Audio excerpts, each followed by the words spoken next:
entertained? Are you not entertained? Is this not why you are here? Greetings, OA faithful, and salute to all the patrons. This is Larry Williams, OAW Commander-in-Chief, here to bring you all a special little Tuesday night chill session live stream. Nothing special, just online, seeing what everyone's up to, seeing what's going on. Just doing a much more, sort of laid back type of live stream tonight. Unfortunately, the Twitch stream for tonight had to be, I guess you could say, canceled, rescheduled, what have you, because I've been having some issues with Batman Telltale, which I will probably get into more detail with that later in this live stream. Because yeah, it's a tad bit infuriating what's been going on with that. So anywho, I went ahead, I posted up a poll on the OAW YouTube channel, on the Facebook page, and on Twitter to get you guys votes on, what the stream was going to be for tonight.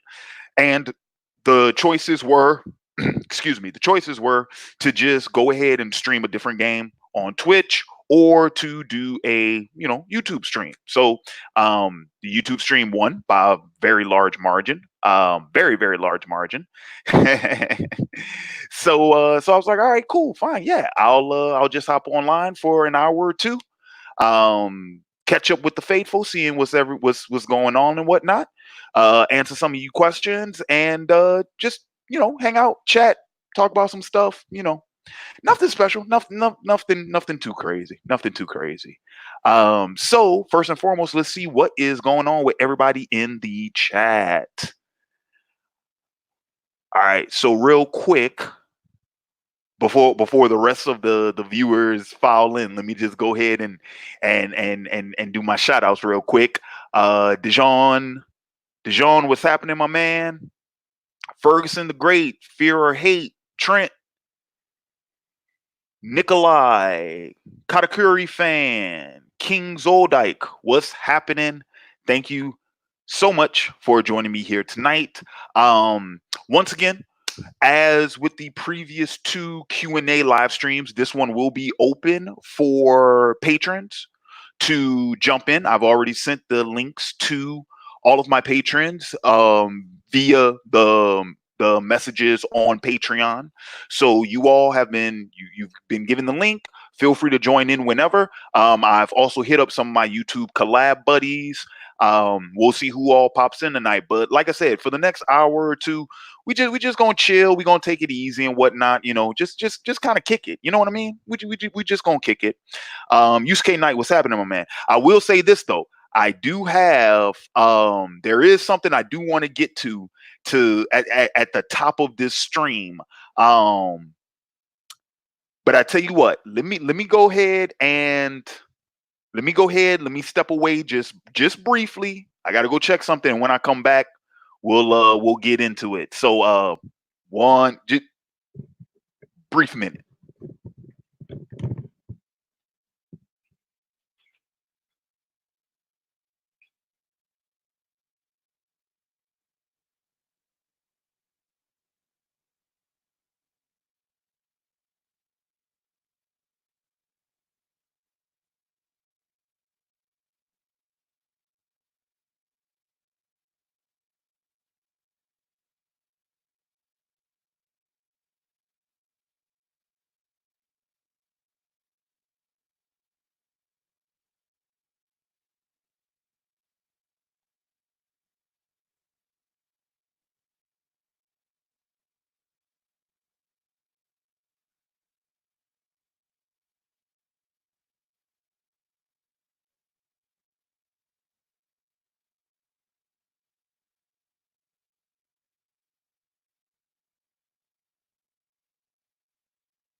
Okay, I'm back.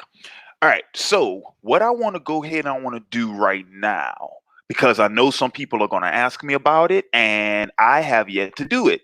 So I'm going to do another live reaction for you all because it has come to my attention that the Morbius trailer was just released and I have not yet watched it. So yeah, let's go ahead and let's check that out.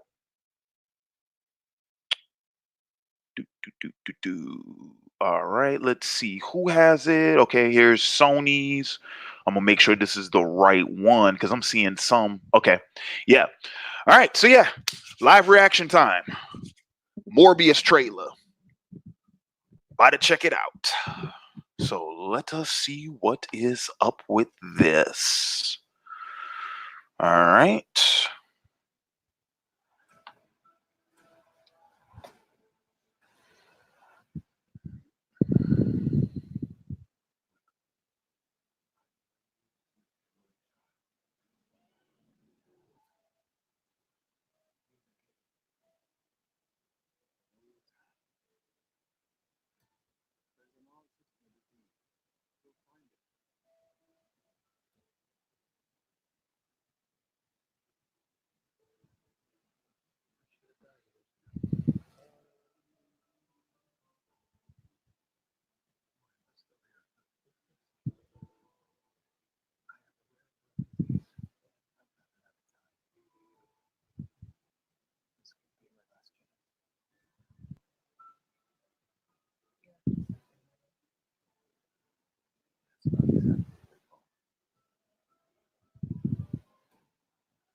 Okay. So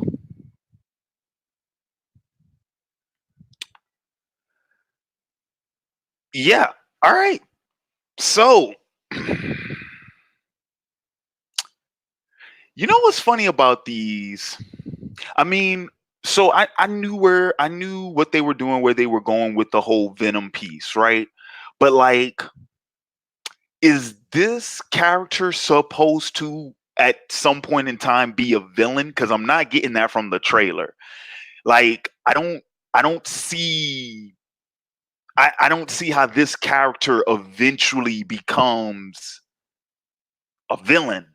If or are we just sticking to the straight like no he's going to be another anti-hero type character.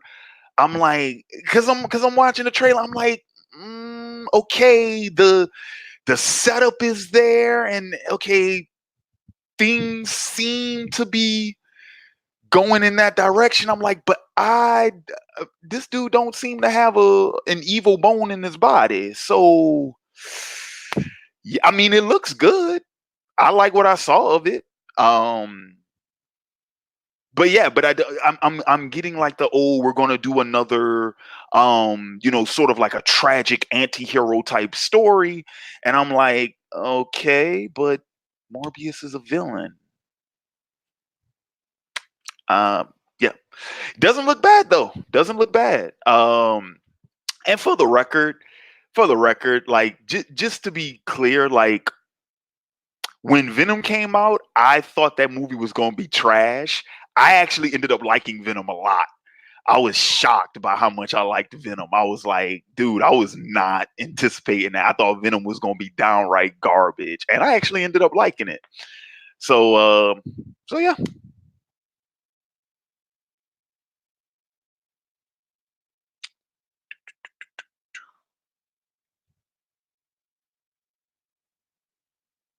Okay.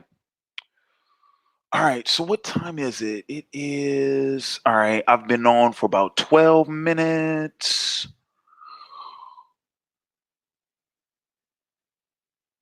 What the hell is that?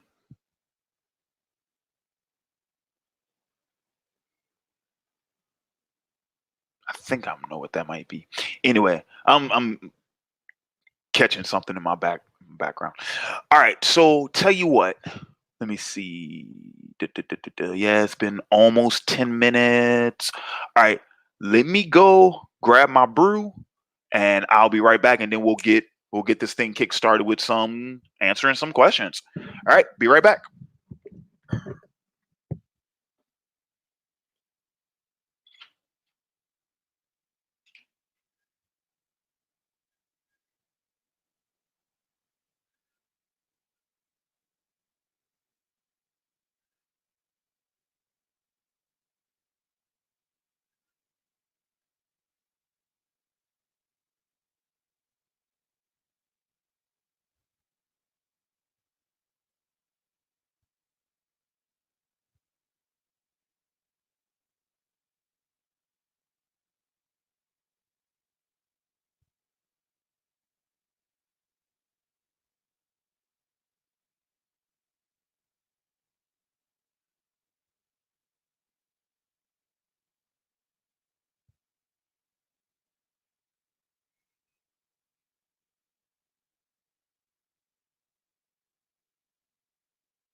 We are back. All right, so let's go ahead and let's jump into some questions, shall we? All right, so all right, so Dejan asked, "How are you enjoying Batman Telltale and will play The Walking Dead once?" Okay, so I am first off not a fan of The Walking Dead. Nothing against the content, nothing against the creator. Robert Kirkman is actually a I don't want to say he's an idol of mine, but I do admire the man. Um, but I'm just not into zombies for the most part. Like the zombie genre never really appealed to me all that much. You know what I'm saying? So yeah, not the biggest zombie guy. In terms of Batman Telltale, well, I tell you what, I was enjoying it until, and I'll go ahead and break into my little rant right here and now. The reason why I am not streaming Batman Telltale tonight, and the reason why I may not be streaming it again, at least for the foreseeable future, is because I do not have access to the last 3 episodes of season 1. The reason for that is because, long story short, let me tell you what happened. So I bought the game used and I bought the season pass, but I bought the hard copy. Well, I found out, in addition to having to, which once again, I don't even know how this happened, because when I installed the thing upon buying it, it took so long. I thought it was already installing the other episodes, but it wasn't. Apparently, you have to go online, you have to download each individual episode, which, if you have the season pass, is supposed to be free. Well, guess what? I cannot download episodes 3, 4, and 5 without being charged. And I've discovered that the reason for that is because the original files that supported the hard copy season pass are no longer available on Microsoft's store. The only one that's available is the digital. It's either the digital or it's another version of the game that's called the complete season. But yeah, like the disc I bought, that physical, the original release physical copy, I can't get episodes 3, 4, and 5 of that. And the only reason I was able to get episode 2 was because on Microsoft Store, episode 2 is listed as a solo item, as its own separate item. But even the file itself says Batman the Telltale series, episode 2, Children of Arkham, disc version. Episodes 3, 4, and 5, they don't have a disc version on Microsoft Store, so I can't get access to those episodes. So I got in contact with Telltale support. I got in contact with Microsoft support. They're supposed to be working on some type of solution. I already know what the solution is. The solution is give me a damn redemption code so that I can go online and download those other 3 episodes. Because why the fuck did I end up buying? Why did I pay for the full game if I can't get access to it? That doesn't make any fucking sense. If I just wanted episode 1, I would have bought episode 1 by itself, but I intentionally and specifically bought the season pass for that reason. So yeah, I'm highly pissed off about it. And I'll tell you this right now, if this does not get resolved, I will not be buying another Telltale game ever again. Like I'm done with I'm done with that developer. I'm done. Like, this is it. This is it. I have the enemy within, and I bet you dollars to fucking donuts, it would not surprise me if I run into the same fucking issue with that game. I haven't tried it. I haven't tried it to see what would happen, but it wouldn't surprise me if that was the fucking case. If this does not get fixed, I am done with Telltale. I'm fucking done. Fucking done with them. And yes, this is tea. And I sip my tea on that one. Yep. I sip my tea on that one. I am fucking done. So yeah. All right. Next up, Ferguson the Great. What are your thoughts on the Oscar nominations? Well, I can't really disagree with any of them. Because I did see the list yesterday. The only thing so funny enough, I did notice Scarlett Johansson is nominated for both Best Actress and Best Supporting Actress, which that I thought was kind of funny. I mean, that's happened before, but I just thought it was kind of funny. I mean, for the most part, I don't really disagree with any of the nominations. Most of the movies I haven't seen, to be honest with you all, and I can't, off the top of my head, think of one that was snubbed, like someone who wasn't in. Okay, no, hold on. I was surprised Old Girl was nominated for playing Harriet. I was highly surprised about that. And I was like, ooh, because I heard that movie was straight trash. I heard it was straight trash, and I heard some things about it. I didn't care to see that movie because of what I heard, but I was like, the fact that she got nominated, that one I was kind of like, okay, didn't see that coming. But yeah, I mean, there, I can't think of a movie that I think should have been nominated that didn't get nominated. So I was surprised Frozen 2 didn't get nominated. That one was a little bit of a shocker. But besides that, I mean, yeah.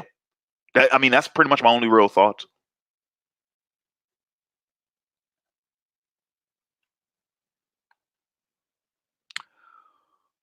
Oh, okay. Fear or hate. How much I got to donate for you to watch Radiant? I guess is curious what your thoughts would be about this series. I think it's underrated despite people saying the manga is better. So, fear or hate, if you want to request a manga for me to review, that's going to be the blockbuster tier on Patreon. Patreon.com/OAW. Link is in the description box. That's where you'll be able to and how much do you have to donate? That's a $30 tier. $30 gets you, if it's an anime series, that gets you the first four episodes of that anime. For like a first impressions type style review.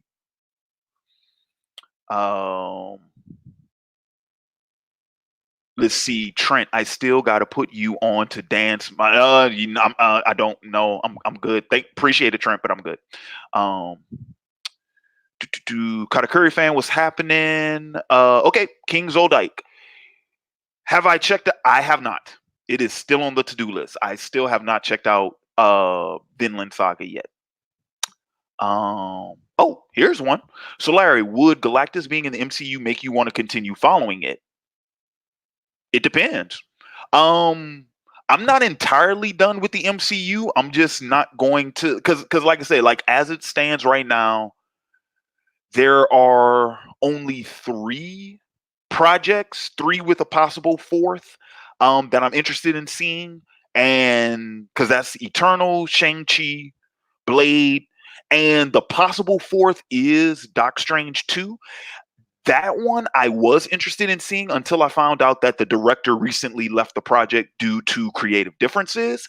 I don't know what that means by creative differences. So now I kind of have some reservations about that film. I wasn't like upset about it or anything because personally I didn't really care for Doc Strange 1 all that much. I didn't care for the direction of it that much. So the director leaving didn't really bother me. It just kind of, it put my antennas up because I'm like, okay, what's that about? What's going on with that? So I have reservations about that film now. But yeah, I mean, if they get Galactus going in the MCU, I mean, sure, why not? Like I said, it would depend on the way in which it's done, and I would hope it would be through the Fantastic Four. Is how he would be introduced.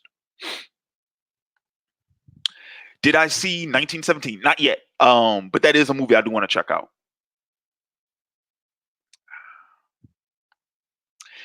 Here's a fun one. Question: why Xbox over PlayStation? My Xbox One is a hand-me-down, so that's why. um, yeah, my Xbox One is a hand-me-down. So, and because of that, I never bothered getting a PS4. If you're asking about the previous generation, I did have a 360 and I had a PS3, but I got rid of my PS3 because PS3 didn't have games that I wanted. 360 did, so it didn't make much sense. Oh, and I used my PS3 for everything but gaming, so it didn't really make much sense to keep that console. I'm guessing because he knows more people who have Xbox. Do I? I'm not sure that's true. I'm not sure that's true. Okay. All right. Here's another one from Dijon. And how would you like? I like his wisdom in the cell games. He doesn't have to be a genius, but not that. Oh, okay. So this is a question about Goku's characterization. Um, I mean, for the most part, I kind of agree with you, Dejan. I think that the way in which that character is written post actually I would say post Cell games, not even post Boo Saga, but post Cell. Well, you know what? Hang on, let me stop. No, Boo Saga 2. Boo Saga 2. Yes, it is odd that how I guess you could say seriously Goku is written in Cell Saga and in Boo Saga compared to how he's written in Super. There is some regression there. Um and it's noticeable and it's obvious, and yeah, I didn't really care for it. I because he seems like a kid again. Like I thought Goku was an adult. I mean, he has an adult child, and they went back to making him sort of that slapstick. Dude, you know what? You want to know what they did? In my opinion, what they did with Goku, and this was meant as a joke, but dude, like if any of you all have ever seen uh DBZ Abridged by Team Four Star, it feels like Super wrote Goku in that sort of characterization. When I'm like, but Team Four Star did that as a joke, not as like an actual like adaptation. You know what I'm saying? Or like or a legitimate interpretation. That was a joke. Um. So yeah.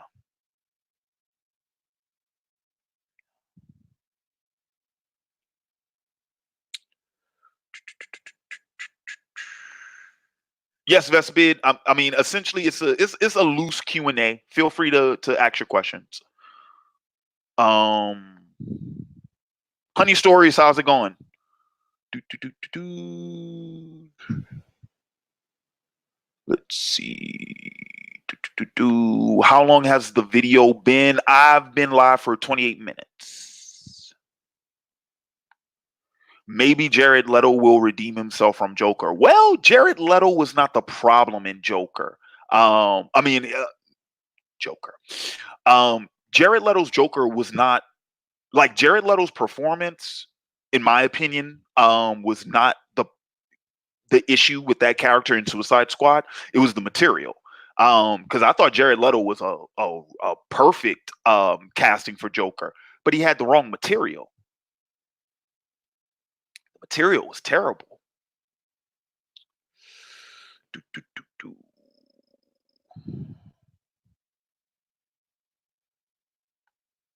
Is Morbius more of an anti-hero in the comics?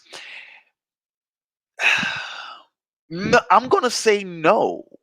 Um, he's a tragic villain.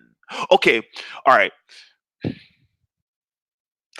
You could make the argument that he is more of an anti-hero in the comics because he appears in so many stories where he's not an antagonist. You see what I'm saying?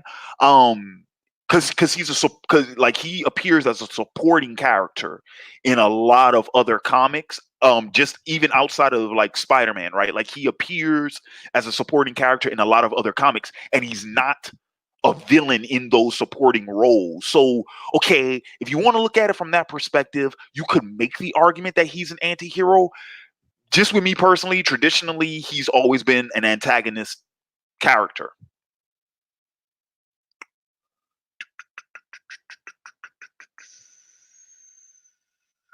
Let's see. And have nope, we have not caught up with the questions yet. We still got some. I tell you what though, let me go grab my charger because this thing is about to die. Give me a sec.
we have power. All right. Let me adjust my mic. Sorry if that caused a you know.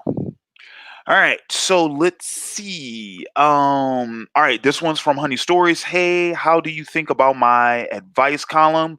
Um, Honey Stories, hit up my Patreon. That is patreon.com/OAW. Link is in the description box. I did get your comment. That is definitely a topic for an advice corner. So yeah, hit up the Patreon, check it out. Advice corner, I believe, that's the $20 tier. And with that, you get either a private one-on-one video chat with me, or we can like record it and make it public. Your choice, of course. But yeah, that's available via Patreon. So hit that up. All right. Oh, I haven't seen the exact same thing. I have a question for the chat.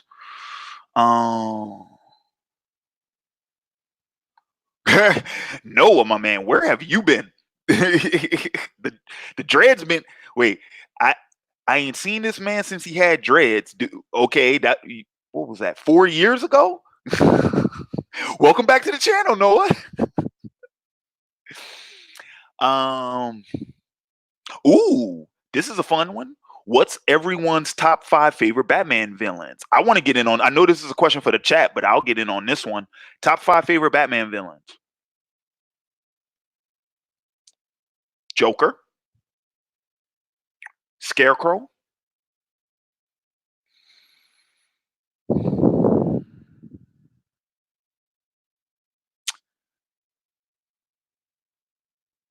you know what? I actually need more thought on that. Hang on, let me see. Top 5 favorite. Well, those are my top 2. Okay, you know what? Let's throw Raish in there. Let's throw Catwoman in there.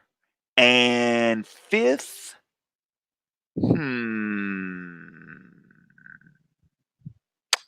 for you know what? This is gonna be kind of weird. I'm gonna say Killer Croc. I've always liked Killer Croc. I always thought he was cool. So yeah, I'm gonna say that's my 5. Joker, Scarecrow, Raish, Catwoman, and Croc.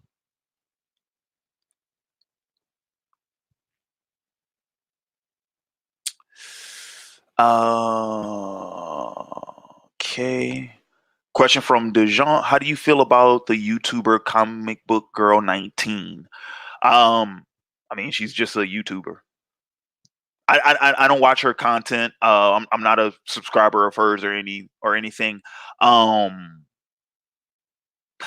did run across one of her videos the other day, though. Someone shared one of her vids on a YouTube group that I'm a member of, and I didn't recognize her at first. I thought it was her, but I was just like, oh, okay, so I guess, like, I didn't even know she was still doing YouTube.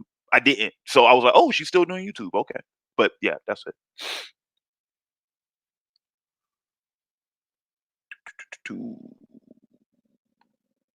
Oh, here we go.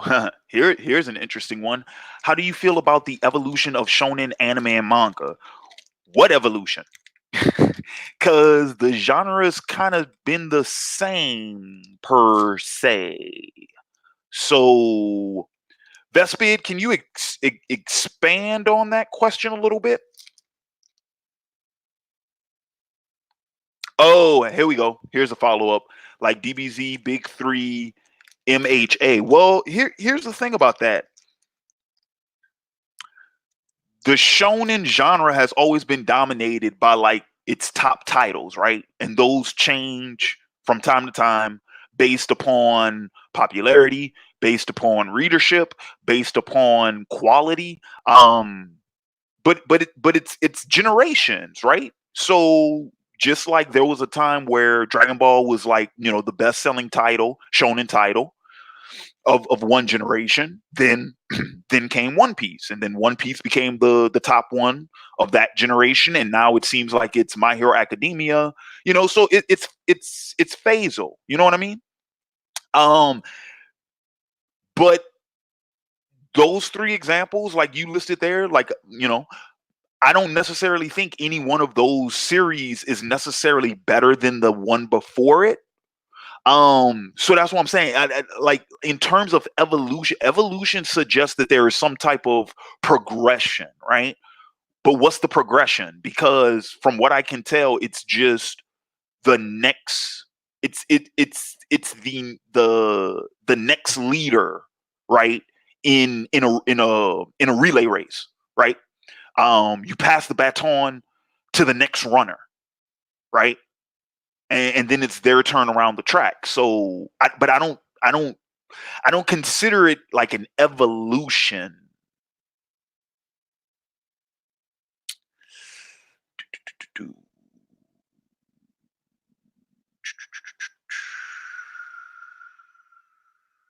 Oh, here we go. Here's a follow up. More specifically, thematically, world building wise, and characterization and character development wise. Okay, here's the thing about that. But same thing sort of apply because here's the thing. To say that like modern shonen titles are any more sophisticated or any more like in depth or better developed or anything like that, that's disingenuous to the series that came before it, and I can't necessarily say that that's true, because there were many manga titles, there were many anime series that were just as sophisticated, if not more, was just as well written, had good characters, all that jazz prior to the new ones. So that's why I can't say that the new ones are doing it any better than the old ones did, because that's not true. In that regard, it's a case by case basis off of which series are you talking about.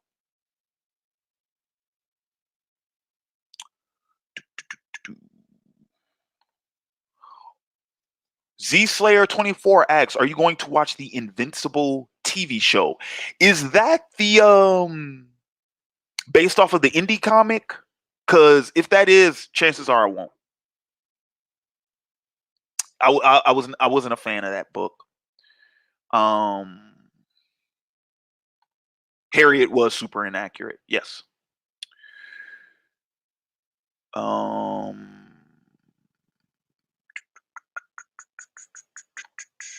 So, fear or hate. So reviews only for patrons. Requests are only for patrons. So this is what I mean.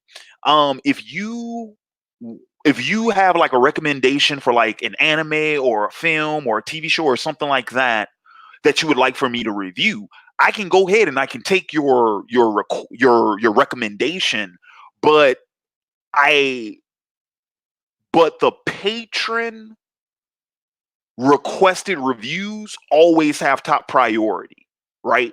So there's a good chance like you can recommend an anime for me to check out and potentially review, but once again, it goes on the to-do list, and whenever I get around to it. If you're a patron, however, granted, I do realize I'm behind on some Patreon requested videos, but those do have top priority. Like those are the ones that are on the top of my list. So yeah. Trent's in the building. Trent, what's happening, man? What up? King. What's up, big dog? Not much. What's going on with you? Chilling, man. Chilling. Just Tuesday. Yep. Can't no damn Telltale. Or be upset about that. That's a damn shame. I know, right? Yeah, I thought about going out tonight, but I'm like, nah, I got a 9 a.m. tomorrow, and that's not gonna end well for me. I feel you, bro. I feel you. Yes, instead I'm drinking my peach mango sake right now. Ooh, sake. Yes, sir. Good stuff. Let me see. So yeah, I'm just just chilling, just hanging out, seeing what's up. With the seeing what's up with everybody, answering some questions and whatnot. Cool. Let's see. Did you ever go to Anime Next in Atlantic City Plus? Did you ever go to an anime con? I've never been to Anime Next. I have been to an anime. I've been to anime conventions before. It's been a long time since the last one I went to though. It's been a while. Deuce 1042 acts shonen, seinen, or shoujo. Well, shonen, because that's most of my favorite titles are shonen. So I'm gonna go with shonen. What about you, Trent? Do you have a fate? Yeah, I'll just say shonen too, because that's pretty much the only genre I'm familiar with. Mm-hmm. I really gotta branch out and expand my anime horizons. See if we got one. You. Yeah, so there's one from DeJean here. He says, if not John Chu for Spike Spiegel, who would you cast? Because he doesn't seem to know fight choreography or action. Wait, where's that question? It's under Vespa's question. Oh, I see. All right, hold on to that for me. I'm gonna get to that one because I'm doing them in order, and I'm actually I'm keeping well enough pace. I'm actually only behind like 15 minutes. So yeah, gotcha.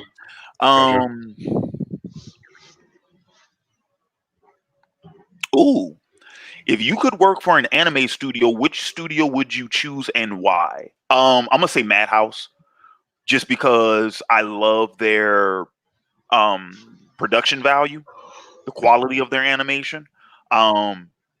More often than not, they tend to make good stuff. Whenever I've run across a Madhouse anime that I didn't care for, it had nothing to do with the anime. It had to do with like the source material, right? Like did I care about the story? Did I care about the characters? It has to do with that stuff. But it was never the animation quality. It was never the editing. It was never the sound mixing. It was never the music. It was just like, do I like this series or not? So I'm gonna say just top of Madhouse. Madhouse usually makes really good stuff. Mm-hmm. All right. Let's see. Do you think Star Wars in its modern rendition doesn't use the sci-fi genre very well? Doesn't use or doesn't fit? Ferguson, expound upon that. Post it, and I'll get back to it. I'll get back to it when I make it that down there. Mm-hmm. Dreezy KO, what's happening, pimpin'?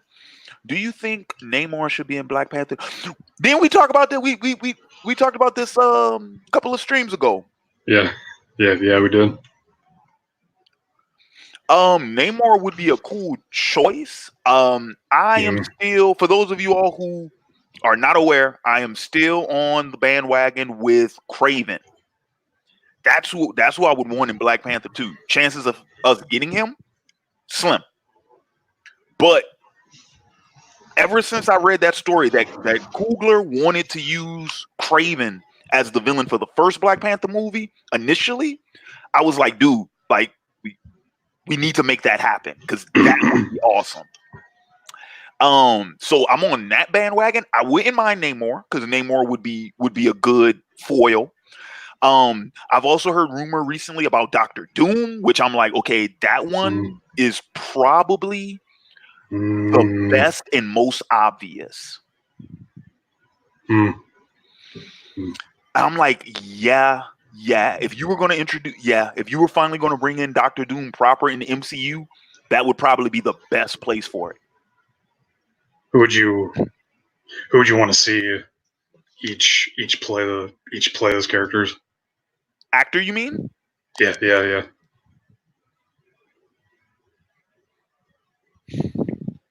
Like,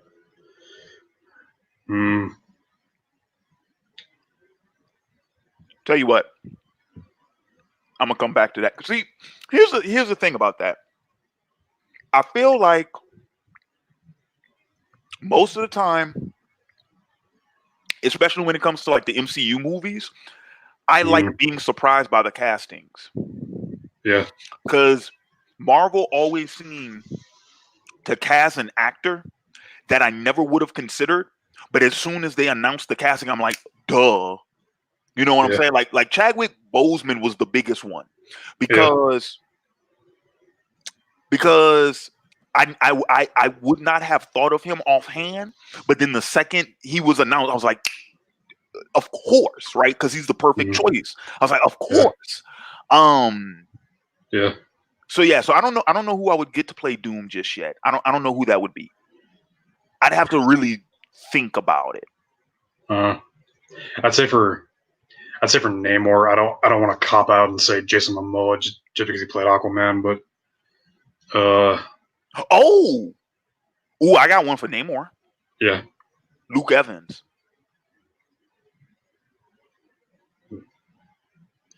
That's Chris Evans' brother, right?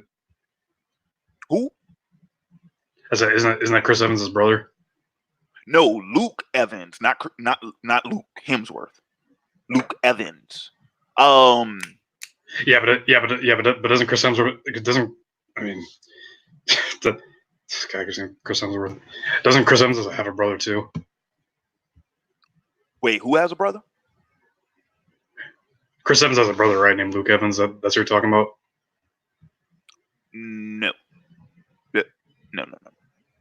Okay, well, don't know what I was thinking then.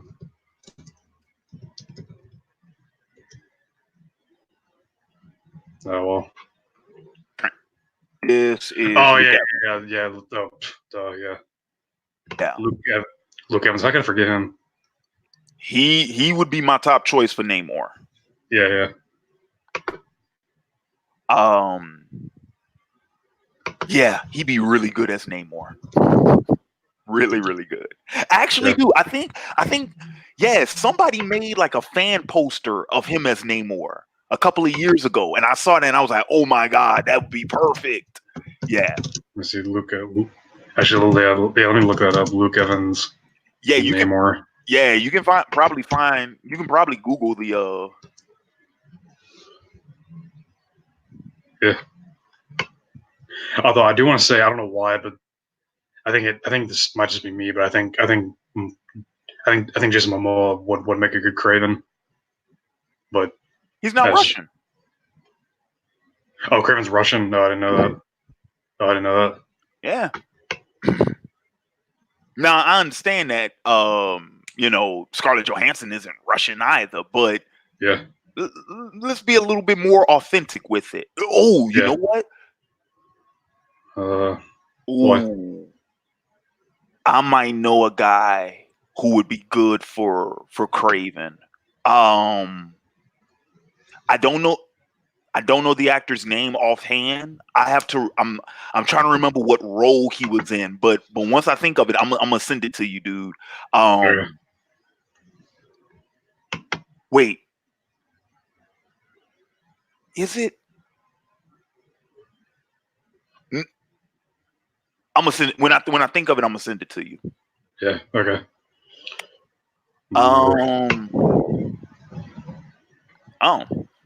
Here's an interesting question. How do you feel about the sexualization of Asian men compared to their female counterparts in Hollywood?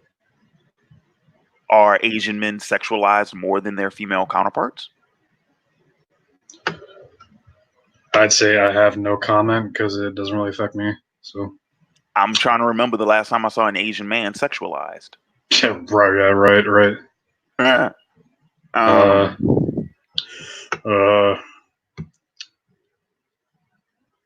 Yeah, I can't really think of. I can't really think of anything off the top of my head. But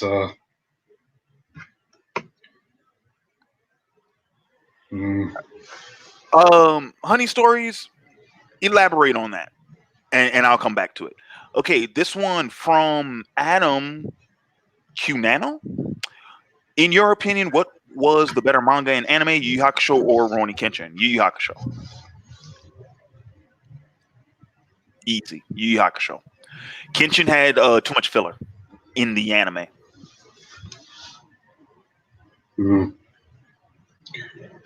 I'll just say Kenshin because I've seen more of that than I have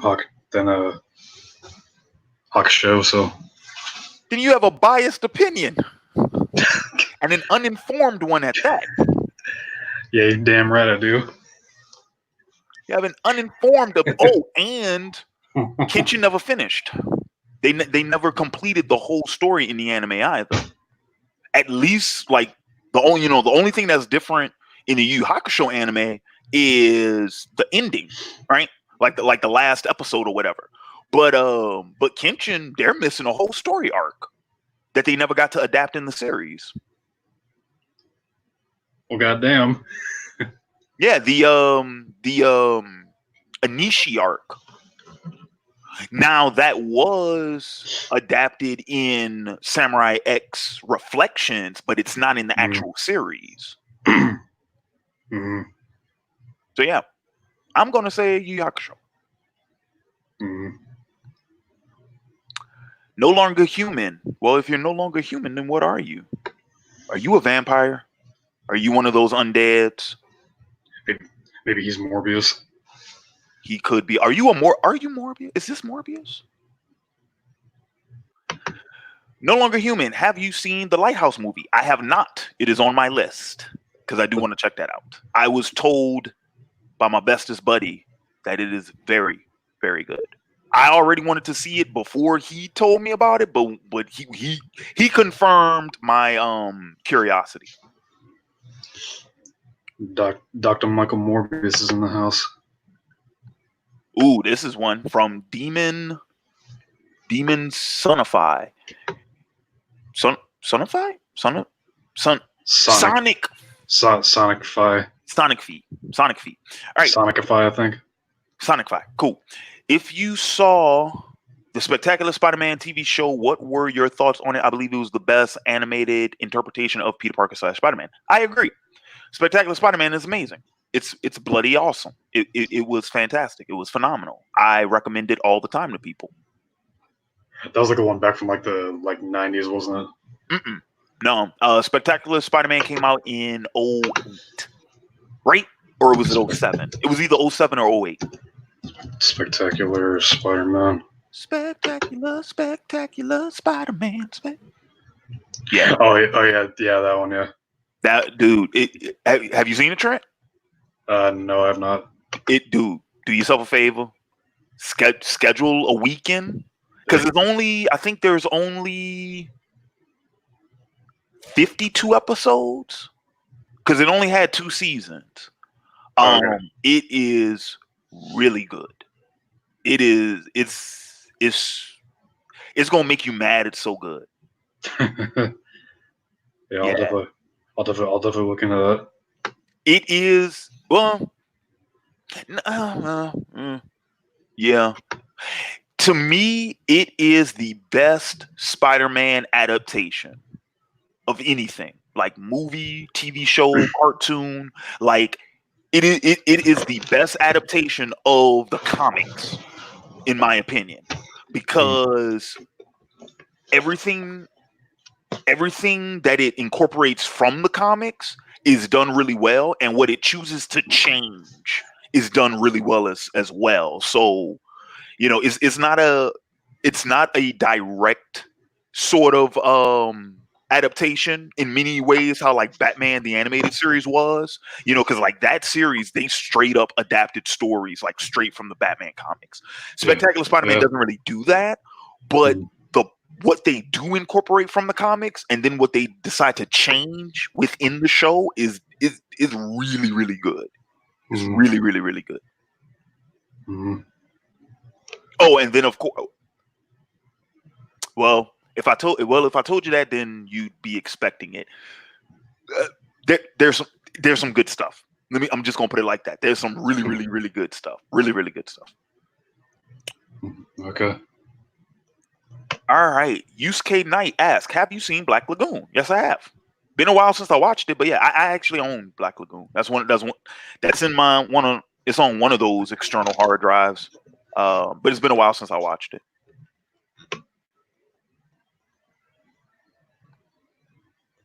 Mary Jane, Gwen Stacy, or Black Cat for Spider-Man's girlfriend? I will say Black Cat because back when I was reading comics, I saw I forget what issue of Ultimate Spider-Man it was, but they had a like damn near a pin-up shot of Black Cat, and I was like god damn, bro. She was taking a shower or something, and it was definitely eye candy. I'll say that. Well, yeah, they do that. I'm gonna say Gwen. I'm gonna say Gwen. Mm-hmm. Yeah.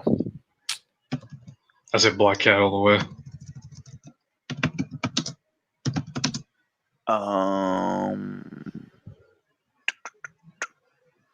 All right, I'm getting going.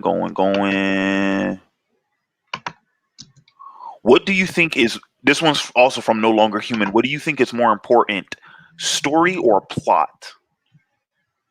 I'm gonna say story. Story. I'd say both because you can't have one without the other, can you? Well, yeah, you can. Yeah,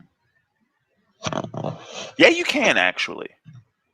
And this is what I mean. Like, from a technical standpoint, no, you are correct.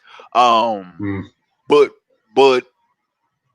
so when I read that question, the way I look at it like this, there is a difference between story and plot, right?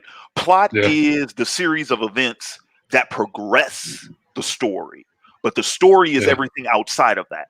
You can have the reason why I said story is more important is because you can have you could have good story with a very straightforward plot, right? You could have a narrative that has the simplest plot, but if the story is good, then that's what kind of makes up for it. You know what I'm saying? Whereas if you have bad story and good plot, you don't really have a good narrative. So a couple examples of what I'm talking about.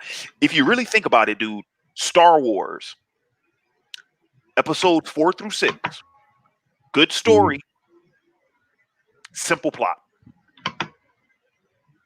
Yeah, I'll agree with you on that. Lord of the Rings, good story, pretty simple plot. Take the ring from the Shire, throw it into the volcano, throw it into Mordor. Army people, stop that army. Hobbits, go with Gollum. Don't trust him. Get to Mordor. It's a really simple plot, but the story is what everyone loves about Lord of the Rings. Yeah. Avatar: The Last Airbender. Plot, go to each kingdom, find a mentor, learn bending, beat the Fire Lord. That's the plot. Yeah. But it's the story that people love about that series. So I think story is more important than plot. Story will always make up for mediocre plot. Now I'm trying to think of an overcomplicated. Oh, you want a lot of plot with little story? The Fast and Furious franchise. Whole lot of plot, not much story. Yeah, you're right.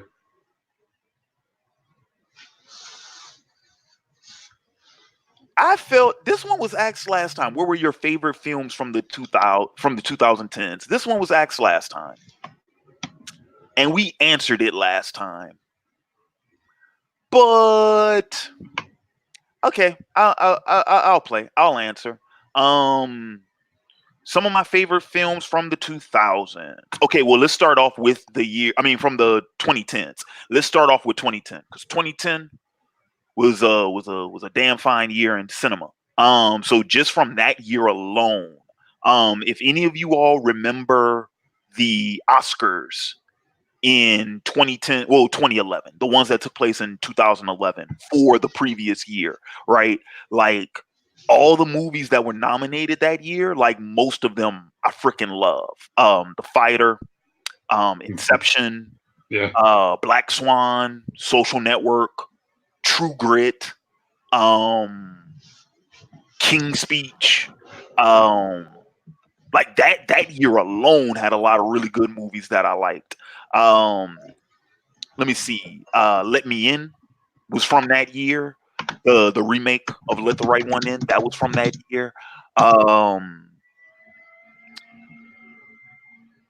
I think Buried was from 2009. That was previous year.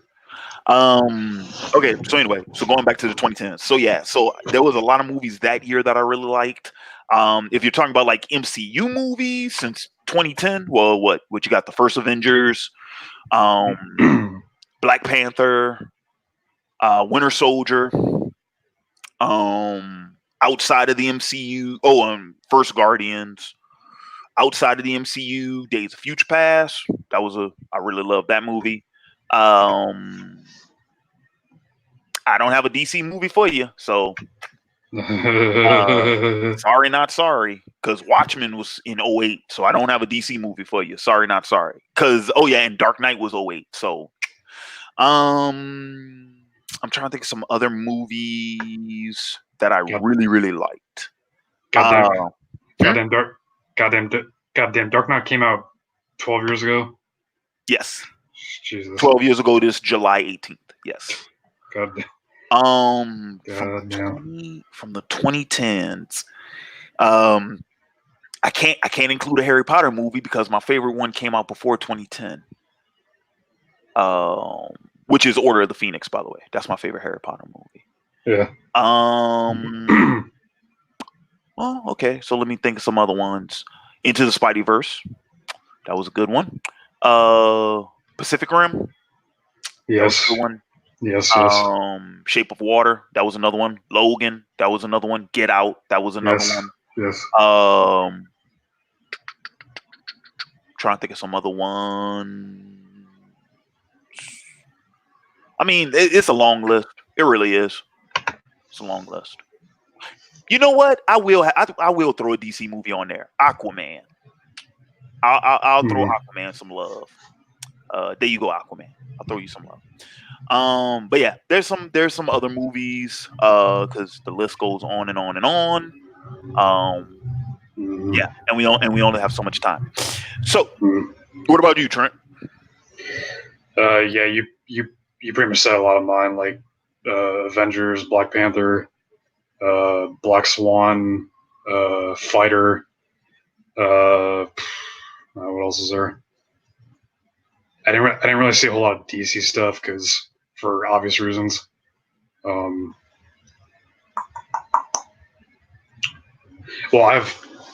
I'm looking up a Jackie Chan movie right now. Except I just found out it came out in 2007, but it's still one of my favorite movies.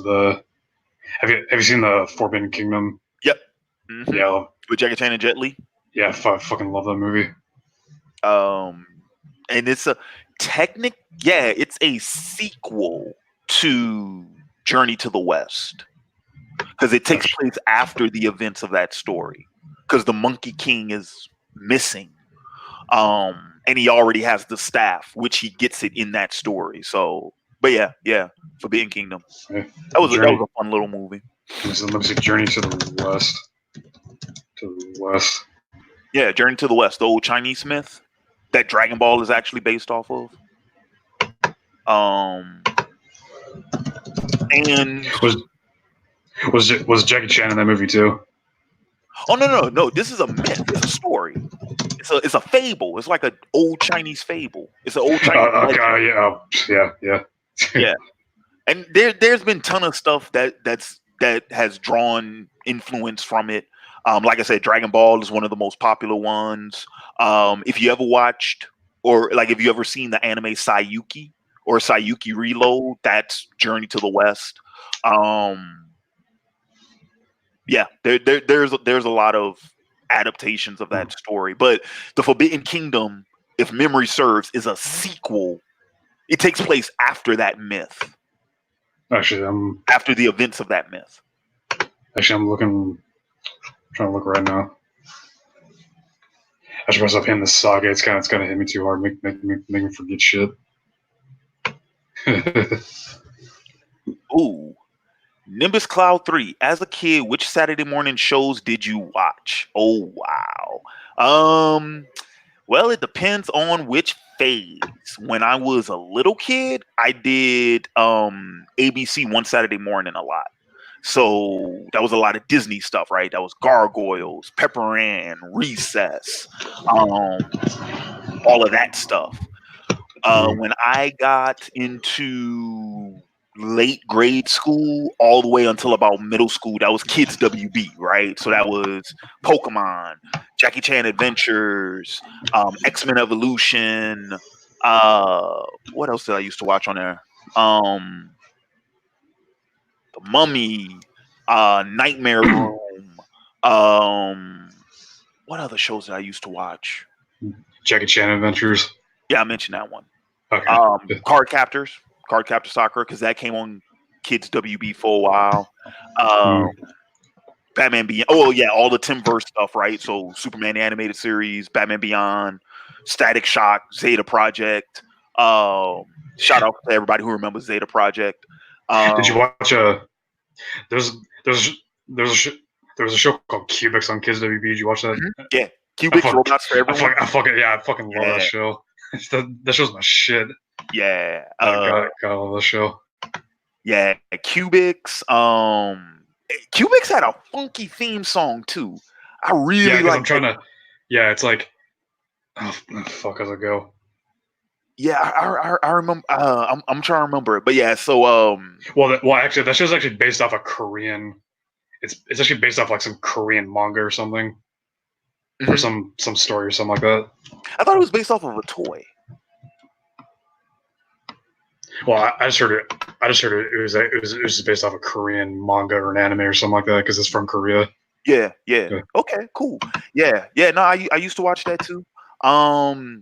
Thank you. I'm not the only one. Thank God I'm not the only one. Nah, dude, I do because dude, back in the Gap, man, I used to get up on Saturday mornings at like 5:30, and I used to watch like the whole Kids WB block.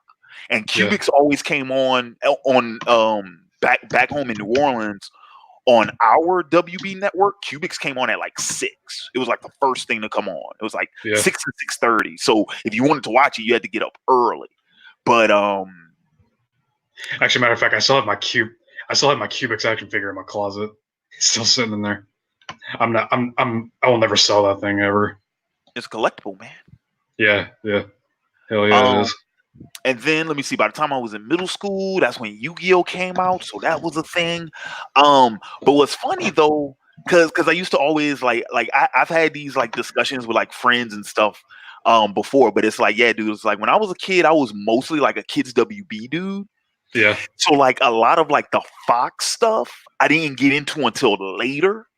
So like essentially the Fox programming, I didn't start paying attention to Fox until like 8th grade. Well, I say for me, I was born in '96, and I started. Boy, you missed like two whole seasons of Power Rangers. Yeah, I started actually watching Fox stuff, and wasn't Digimon on Fox. Digimon was Fox. Yep. Yeah.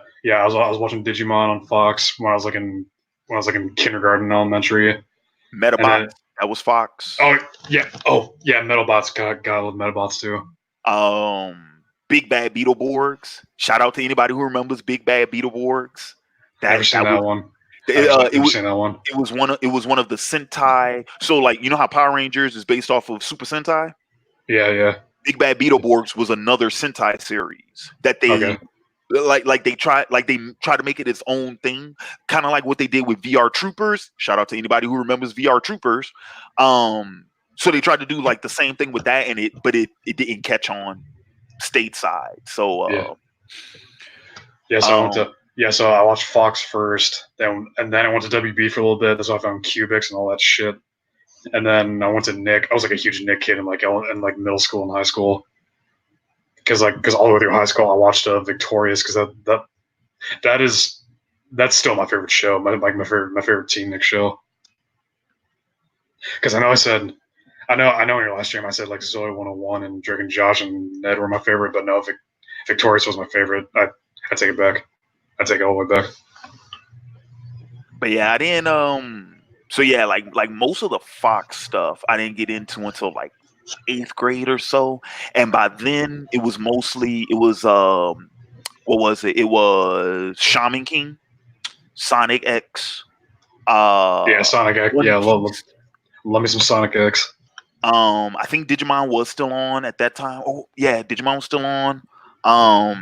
Kirby Right Back at You, that was still on. Yeah. I caught the end of Ultimate Muscle. Like I want to say like the last like season or the last season and a half or whatever when that was on. Wasn't that weird like de facto Gundam show or something? No, I think you're thinking of Escaflowne. No, it was what the hell was that show called? Ultimate Muscle was the wrestling Oh show. yeah, gotcha. But it was on like Cartoon Network or Adult Swim or something. It was like some bootleg Gundam show. I can't remember the name of it. Gundam SP Gundam? No, it's what the fuck's it called? Like the name is like right there, but I can't think of it. Gundam Seed? No, it's like Maximus something. Oh, Megas XLR? Yes, yeah, thank you, yeah. That's Hey, that's American, but actually no, I think it's Canadian. I think that's a Canadian show. But Megas isn't dude, Megas is I was in high school by the time Megas came out. Megas was or is it? No, it should be American because it takes place in Jersey. Yeah. But no, Megas isn't Gundam because no offense to Gundam. I mean, no offense to Megas, but like Gundam is more sophisticated now, man. Megas was a cool little like indie sci-fi show. Yeah. 2 Jersey kids get a giant robot and they have to save the Earth from an alien invasion. Essentially, that's what Megas was, right? Yeah, Coop and Jamie and Dana and all those guys. Yeah. I liked Meg. You know what's funny about Megas? Because I didn't care for Megas when it was airing. I became a fan of Megas like the last like 3-4 years. Rewatching it as an adult. Mainly because I get more of the all of the sci-fi references. I didn't know those back then. I get all the sci-fi references now. I love that. Like when you go back and watch a show and you actually understand all the stuff that's going on now. Yeah, and the finale is still cool as fuck. When they go to the future and Coop's a villain, oh god, that's still a cool like finale. Oh my! Wait, what the fuck is this? What is who? I see something here about Michael Bay possibly getting the rights to do a live action Megas movie. Oh my god, it's gonna be some hot trash. Hold on. Yo, what's happening, Jay? Fuck. So this is the result of a man who has desperately tried to make the Democratic debate watchable, and as you can see from my expression, it is. You ain't missing. Jesus. You ain't missing nothing. Even with Thank only God. 5 people. Oh my fucking god, dude! I have to shit on it. I have to make fun of it. The moderators suck. The questions that are phrased are very leading and biased, no matter what anyone says. Klobuchar and Buttigieg get the fuck out. They're basically advocating for take Biden with them too. You just need boring singers up there, and at this point, All right, okay. Well, the good thing is you're done with the debate. You're kicking it with the faithful, so you could take your mind off of the nonsense and the craziness and whatnot, and just kick it with the people. You know what I'm saying? This is just y'all just shooting the shit right now. Did I miss the blood? Was No, you know what I'm talking about, Larry? Was he here? Oh, was he here? No. Damn. It's just been me and Trent. Yeah. And Trent's only been on for like 20-30 minutes. Oh shit. Yeah. I wasn't sure if you were like doing a gaming streaming, but you just said just chill. I was like, well, did you just hop in? You didn't see my rant from earlier? No, I didn't see any of that. All right. Well, dude, long story short, I got screwed with the Batman Telltale because I can't download the last 3 episodes, even though I have the season pass, because Microsoft doesn't offer the files for the original hard copy version. They only have the digital version, and since it's the digital version, they're trying to charge me extra to get the last 3 episodes. Same game though. It's the same fucking game, dude. You gotta love Microsoft. But in Microsoft Store, they're listed separately. There's the disc version and there's the digital version, and they're different files for each version. So the files that I'm supposed to have access to, they don't even offer anymore. Larry, you have the right version. Yeah. You gotta love Microsoft incompetently doing everything that ever. It's Telltale's fault too, though. It's their fault too. That's true. Microsoft. It's both their faults. Because if it's Telltale's fault, then that means it's probably a problem on PSN as well. Dude, it could be. Maybe. I'm not sure. But yeah, that's why I'm not doing Telltale right now, because I'm not paying $15 for those last 3. That you already yeah, I already bought the game. Why the fuck am I going to rebuy 3? No. I'm not doing that. Because they want your money. Well, you're not getting it. Yeah. Yeah, unless you got something else for it, which even then, no. I just want to play the fucking game. Yeah, I know, right? Because God forbid you walk into a store and you buy a complete fucking game. Let alone a physical game. What are you doing?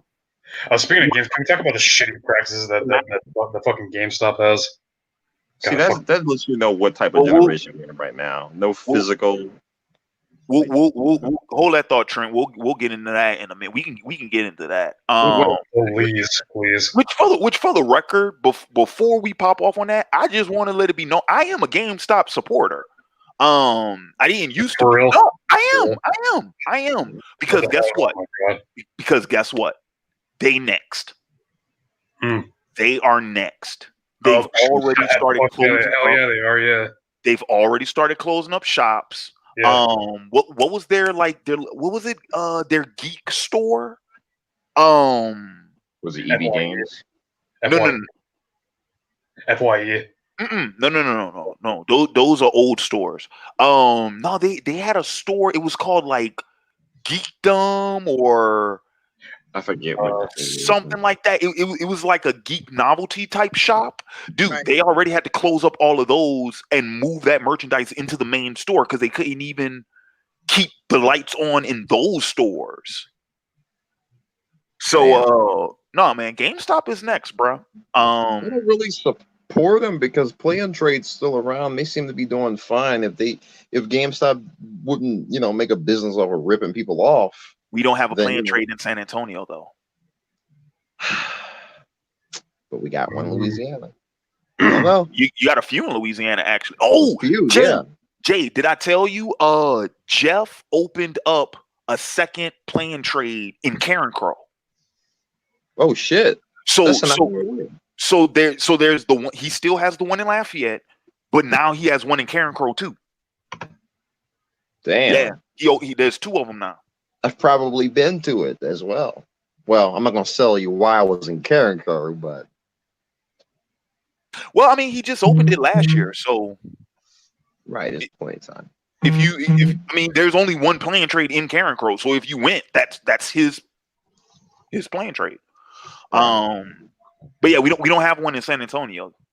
Damn. Give him time. Give him time. Gotta wait for the expansion pack. San Antonio expansion pack. I'm just saying, give me time, because playing trade is a franchise. Like you buy into Right. the. So but I don't feel like a fucking cash cow price tag when I step into a play and trade. Oh hell no. No. That's how I feel when I walk on a GameStop. Well, I feel like they're waiting for me to let go of my wallet and turn away for just a split second. That's what it feels like.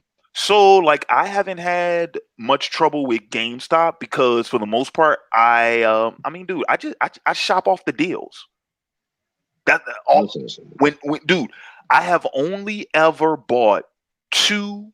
Dude, ever since I started going, ever since I started shopping at GameStop again, like, so let's say since I left Lafayette, right? Because when I was in Lafayette, I was only shopping at Play and Trade. I wasn't shopping well, that's not true. I did, because I would buy my Pokemon games from GameStop.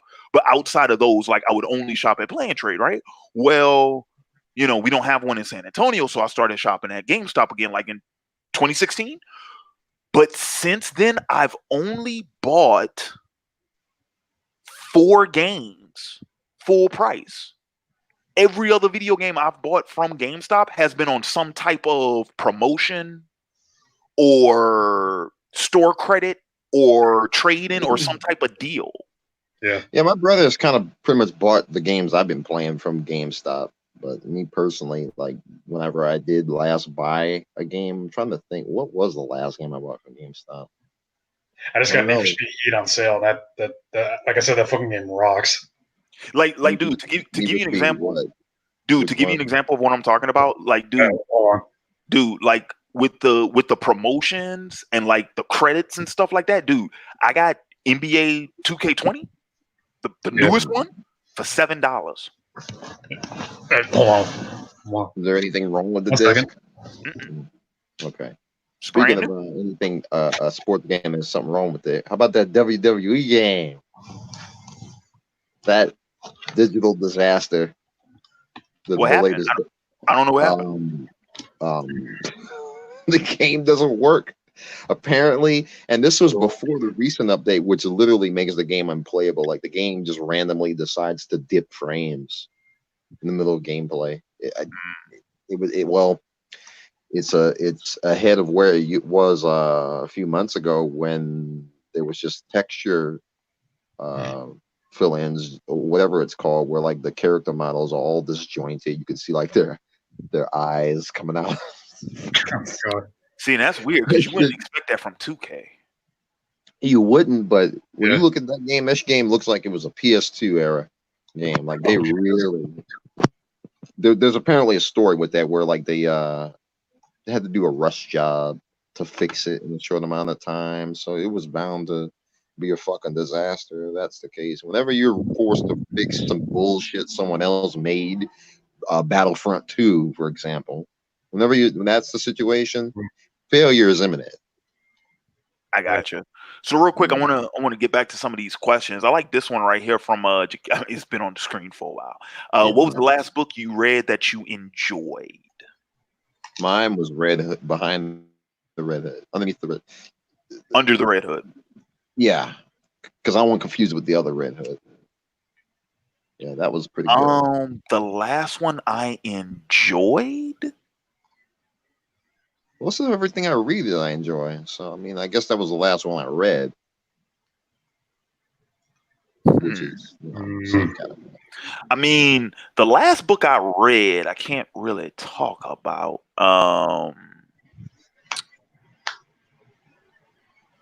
Because you enjoyed, huh? Yeah, and I didn't really enjoy that one either. Cause was it a self-help book? You could. Sort of. Sure, let's go with that. Let's go with self-help. Yeah, I'm not saying that you can't enjoy it or shouldn't, but it's a weird category of book to even consider as what you would quote unquote enjoy. I think I mean, of it. mean, so if you're asking the last fictional book I read that I enjoyed, that was Akata Witch is the name of it. Huh. I have the sequel to it too. I have not read the sequel yet. Need to do that. So that was the last fictional book that I read that I really enjoyed. Nonfiction would probably be uh 48 Laws of Power. That's right. Because I didn't care for the art of seduction. Now I have that book, but I haven't really read it, to be honest with you, for many reasons. I mean, it's okay. It's Once I not, it's lost not my as good. It's not virginity, as I good as realized I 48 didn't Laws. need it. So what? I said once I lost my virginity, I realized I didn't need it. Oh yeah, you do. Yeah, you do. Not really. Yeah, you Not do. really. Yeah, you do. Because it's not just about seduction with the opposite sex. Well, yeah, it's not just sex. It's charming in general. So, Okay, damn it. then Now you're yes, making a good case. Maybe I should read it. a lot of it is stuff you probably already know. It's just bringing it all together. Yeah, exactly. Yeah, I mean, yeah, what was that book called, Larry? 40 Laws of Power, you said? yeah, the 48 Laws of Power. Oh, By yeah. Robert That's a Frank, right? very good book. Yeah. I'll And yeah, look and, that up. That's another thing. The reason why I didn't want to read the Art of Seduction is because when I read the 48 Laws of Power, mentally, I just wasn't ready. It kind of warped my mind and made me think about things differently Mhm. in the wrong manner. Yep. It's interesting I bring that up because I recently gave that book away to someone. I took pictures of every page, so I still have it. But Well, even, well, hang on though, but you know what the 49th law of power is, right? man, it's been a while. Fuck.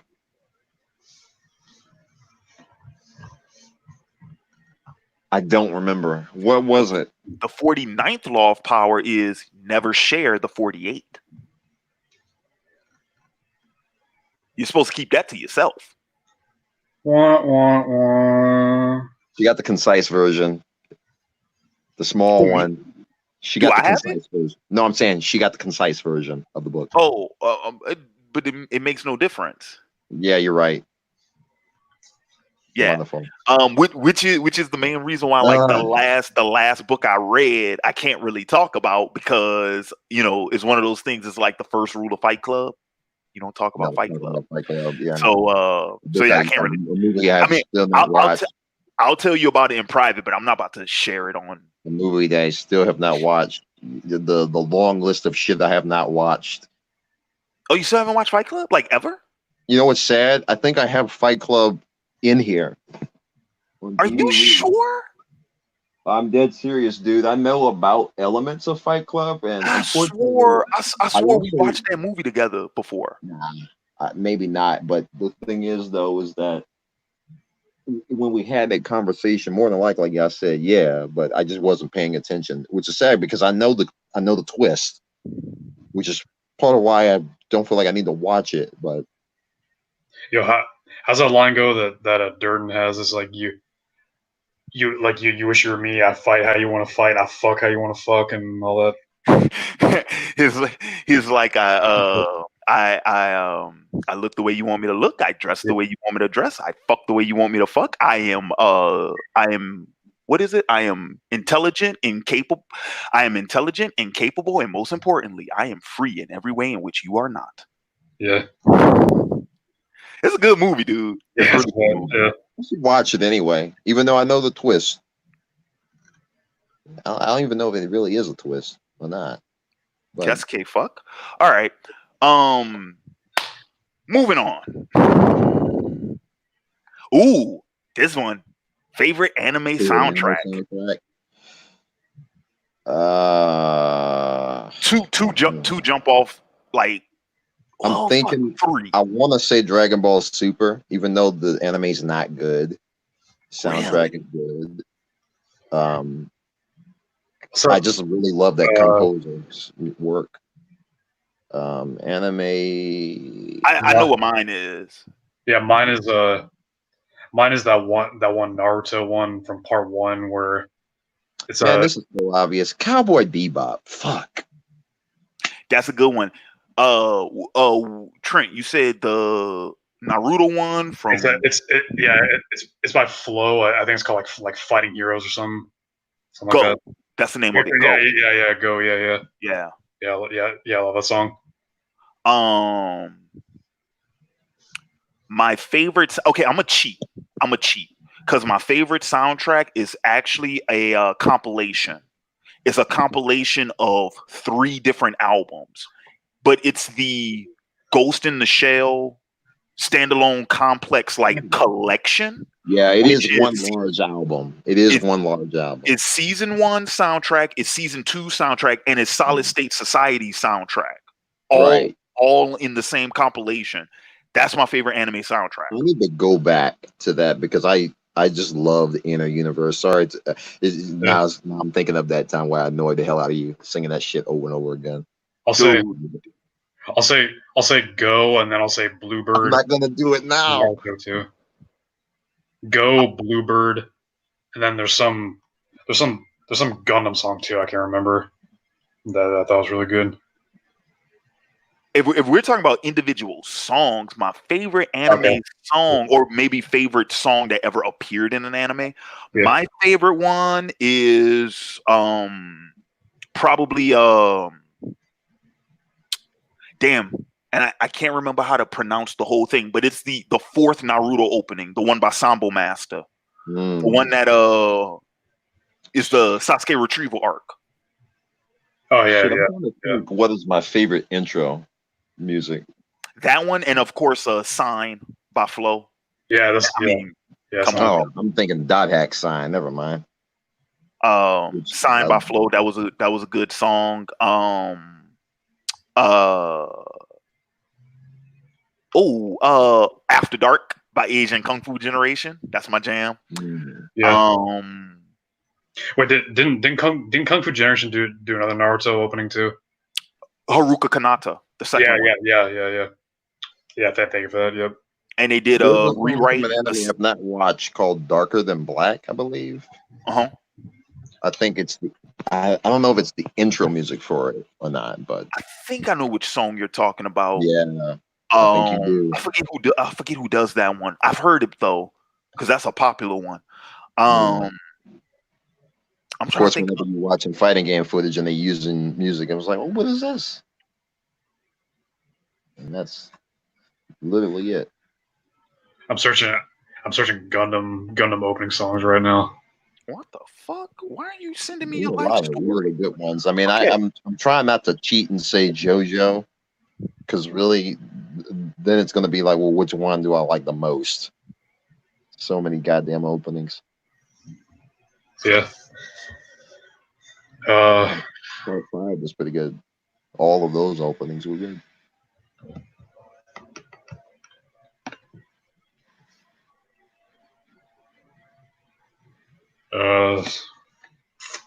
Dude, they got some questions up in here. Let me see. Okay, so Vespid, I mean, this would be a hard one to answer just because I don't know enough studios offhand for like to make a really good, make a really good top 3. Yeah. That's out of my because I just know all the big dogs, right? Madhouse, Studio Period, Toei Animation. I just know all the big dogs. Mm-hmm. So I don't think I know enough. Jenny. They're not even around anymore, though. Yeah, you're right. Damn. They got bought out by somebody. They did such good work. But I don't know enough studios to be able to like make a good top 3. You know what I'm saying? Yeah. Right.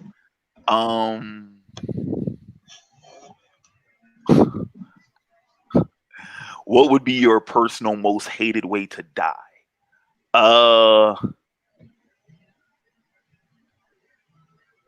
Probably failing to protect the ones I love.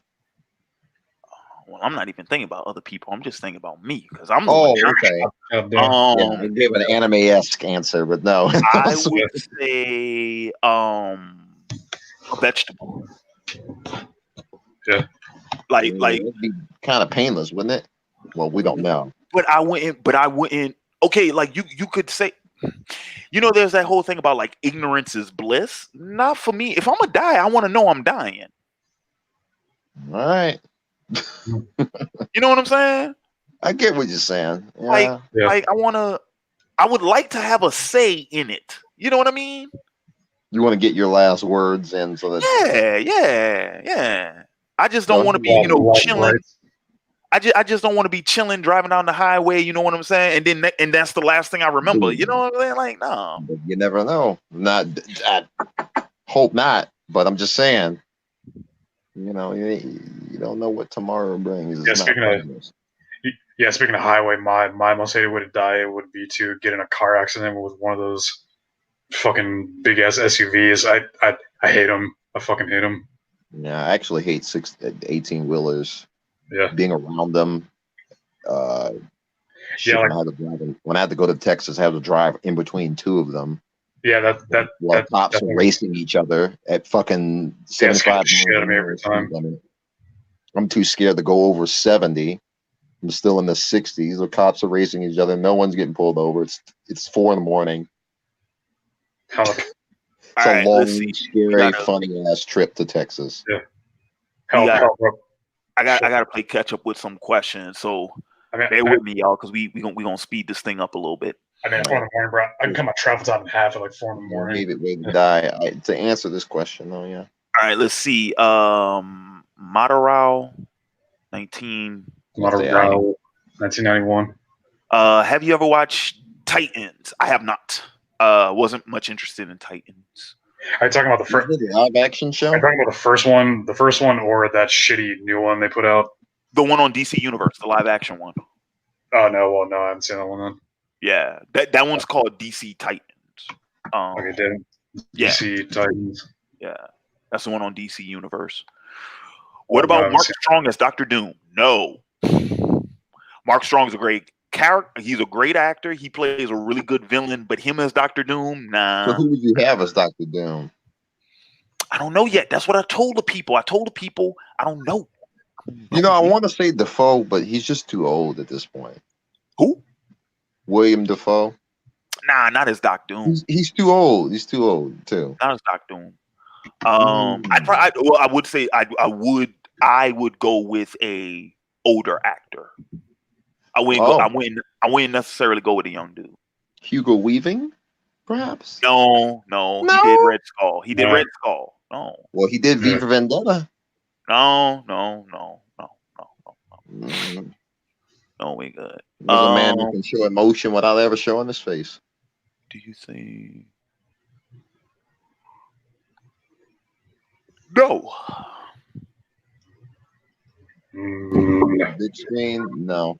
And if it does, everyone's going to be pissed, no matter what the result is. Yeah. How would you Sounds about right. How would you like the Star Wars sequel trilogy to be made? A bit of the expanded universe. Yeah, I would have preferred they adapted more expanded universe stuff. Yes, especially with all the videos I've been watching lately, learning about the different entities and characters that existed. Darth Plagueis, just the whole notion of how he played a hand in Anakin's existence, being part of what was supposed to destroy the Sith Order. I wonder how different things would have been if Qui-Gon Jinn lived and was his teacher instead of Obi-Wan, or if Plagueis met Anakin as opposed to not meeting him in time. And there's so many things speculatory. And then there's what is her name? Abeloth. I think that's her name. Here's another one. Have you read those movies? Go ahead. This one's from KS Edis. Have you read Brave New World? And if so, do we live in it? Yes, we do. Really? I haven't read it. So Oh, Jesus. Is it anything like 1944? You mean 1984? 1984. Yeah, there you go. Yeah. It's a similar type of story where it's like dystopian, like futuristic dystopian, the crumble of civilization type deal. People are easily manipulated. Brave New World is the one when everyone's like obsessed with like technology. Yeah, just that one description. Yeah. That's the one with Brave New, where it's because 1984 is Big Brother. That's Big Brother. That's the super authoritarian policing state. Brave New World is the one known when as the NSA. Anyway. But we do live in a quote unquote Brave New World. It's not as extreme, but we're practically there. Close enough, huh?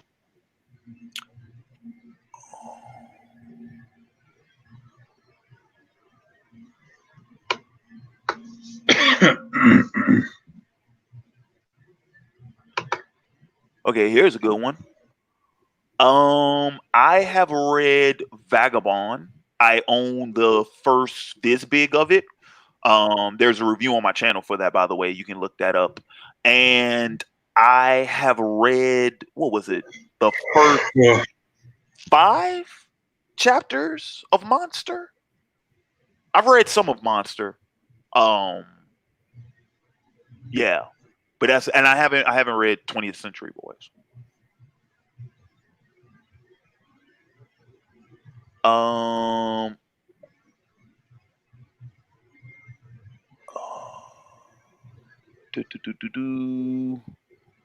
Let's see what else is on here.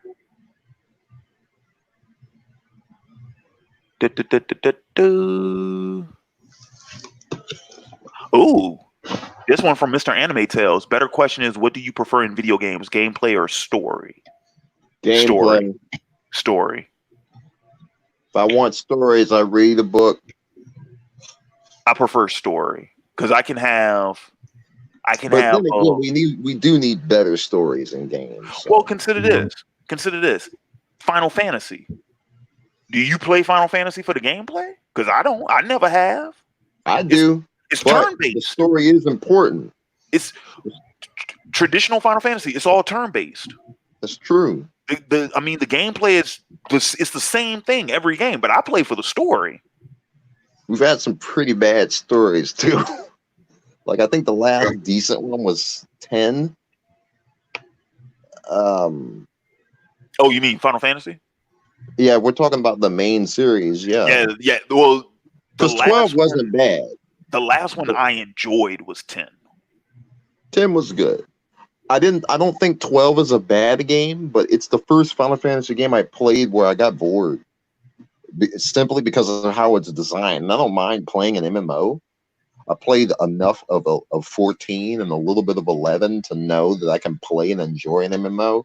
But it's a game desperately trying to not be an MMO, while at the same time forgetting what the fuck it's supposed to be in the first place, which is a Final Fantasy game. What was the one with Lightning, the girl, the finger girl? Oh, it was 13. Yeah. Yeah. I got that like 2 years ago. I still have not played it. It's still sitting over on my. I haven't installed it. I played 13 too. If you don't beat the game completely, it's great. But once you realize what you have to actually do, you have to, because the story is connected to it, which is what makes the game annoying. Because otherwise, 13.3 won't make any sense. Which I also played, and maybe someday. Hang on, I'll be right back. Y'all can keep going. I'll be right back. And maybe one day I'll actually finish 13.3, but for the time being, probably not, because that's a game that again takes the story and connects it to gameplay in a way where it's annoying. Yeah. It's the first game I've seen where the story or the quote unquote quest in the game is your way of leveling up. There's no other way to get experience points or resources outside of maybe combat. I commend them for making a different type of combat system. But with it being a time-based game, yeah, I don't know. I'll be right back. Hold on. Yeah. Oh, shit, you know? Okay.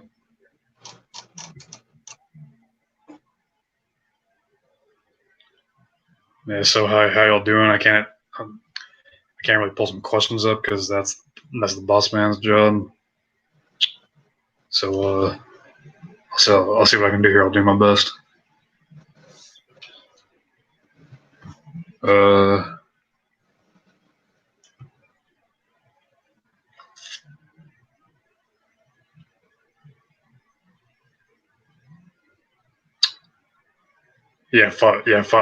Final Fantasy 12 was basically Star Wars. Yeah, I agree with you on that.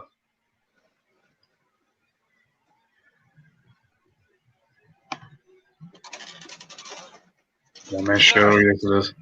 Oh, I come back. And we're back. Yeah. What was I saying? Talking about 13, how that annoyed me. Although yeah. I will say that game is like it's one of the best looking games I think I've ever played. What, 13? Yeah. Have you played any other games in the series? Well, have you heard of it's like what was it called? Dissidia, I think, where they bring all the characters together. Yeah. I haven't really sat down and played the Dissidia games. If we're talking about like the main story, I think 6 is definitely the best in the series for sure. Yeah. 6 gives me everything I wanted in characters, development, and story in a Final Fantasy game. As much as I like 7, the game is overrated. 10 always looked good to me. I just never got around to playing it. Oh, 10 was great. I like the anti-organized religion message it has. Well, at the same time, it has a recurring motif in its soundtrack, which was a great soundtrack. I think the gameplay is the biggest problem with 10 because it did interesting things, but the spirit grid is it's kind of like the Crystarium in 13. It presents this false idea of making a choice in terms of character customization options, along with the weapon system, which is even more fucked. Like when you can get through an entire game with the very first weapon your main character is given, and yeah, I did it because why not? Yeah, you got a serious fundamental problem with design. Yeah, it was cool to use Yuna to bring out summons, which we honestly checked our house around that time that the game was telling us that was going to be a gameplay feature, because from playing 8 and 9, we thought to ourselves, man, wouldn't it be cool if we could actually control the summons as if they were characters? Yeah, and that's exactly what they did in 10. We were like, man, is that house bugged? I mean, I guess it's kind of the next thought, because 8 was like they have health and levels. Yeah, I don't want to talk about 8. 8's the worst. That I've played. Hey Larry, have you ever played Dissidia, the Dissidia Final Fantasy games? Because we're talking about that right now. Yeah. No, my favorite of all time is Tactics. Yeah, because I got the first Dissidia for the PSP, and it's actually pretty good. A lot of people tell me those ones they prefer it more than the recent one that's come out in the past few years. Some people don't like it because it's Team Ninja. Who cares? Yeah. It doesn't really matter as long as it gives you what you're looking for. Well, what's up? I'm just reading some nonsense. Oh, you on Snapchat? No, I don't do Snapchat. Okay, good. That's right, smart man.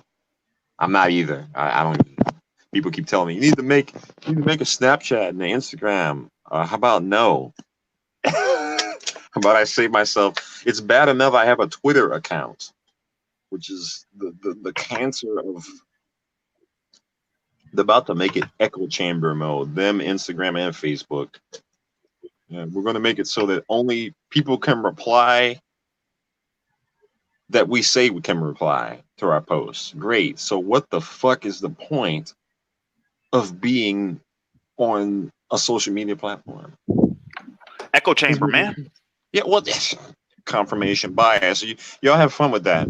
I'm beginning to think that maybe you had a point when you said that Brave New World Oh yeah. is where we're at right now. Real quick, man, are these names Arroyo Hondo? How do you feel about Young Justice? I recall you praising Greg Wiseman's other work such as Gargoyles and Spectacular Spider-Man. I was not a fan of Young Justice, me personally. For any of you all who remember, because I used to review Young Justice for the channel when it first aired. I think we made it like halfway through season 1. And then that's when the group videos ended. But I didn't care for Young Justice. I didn't like the characters. And if I don't like the characters, wasn't your thing?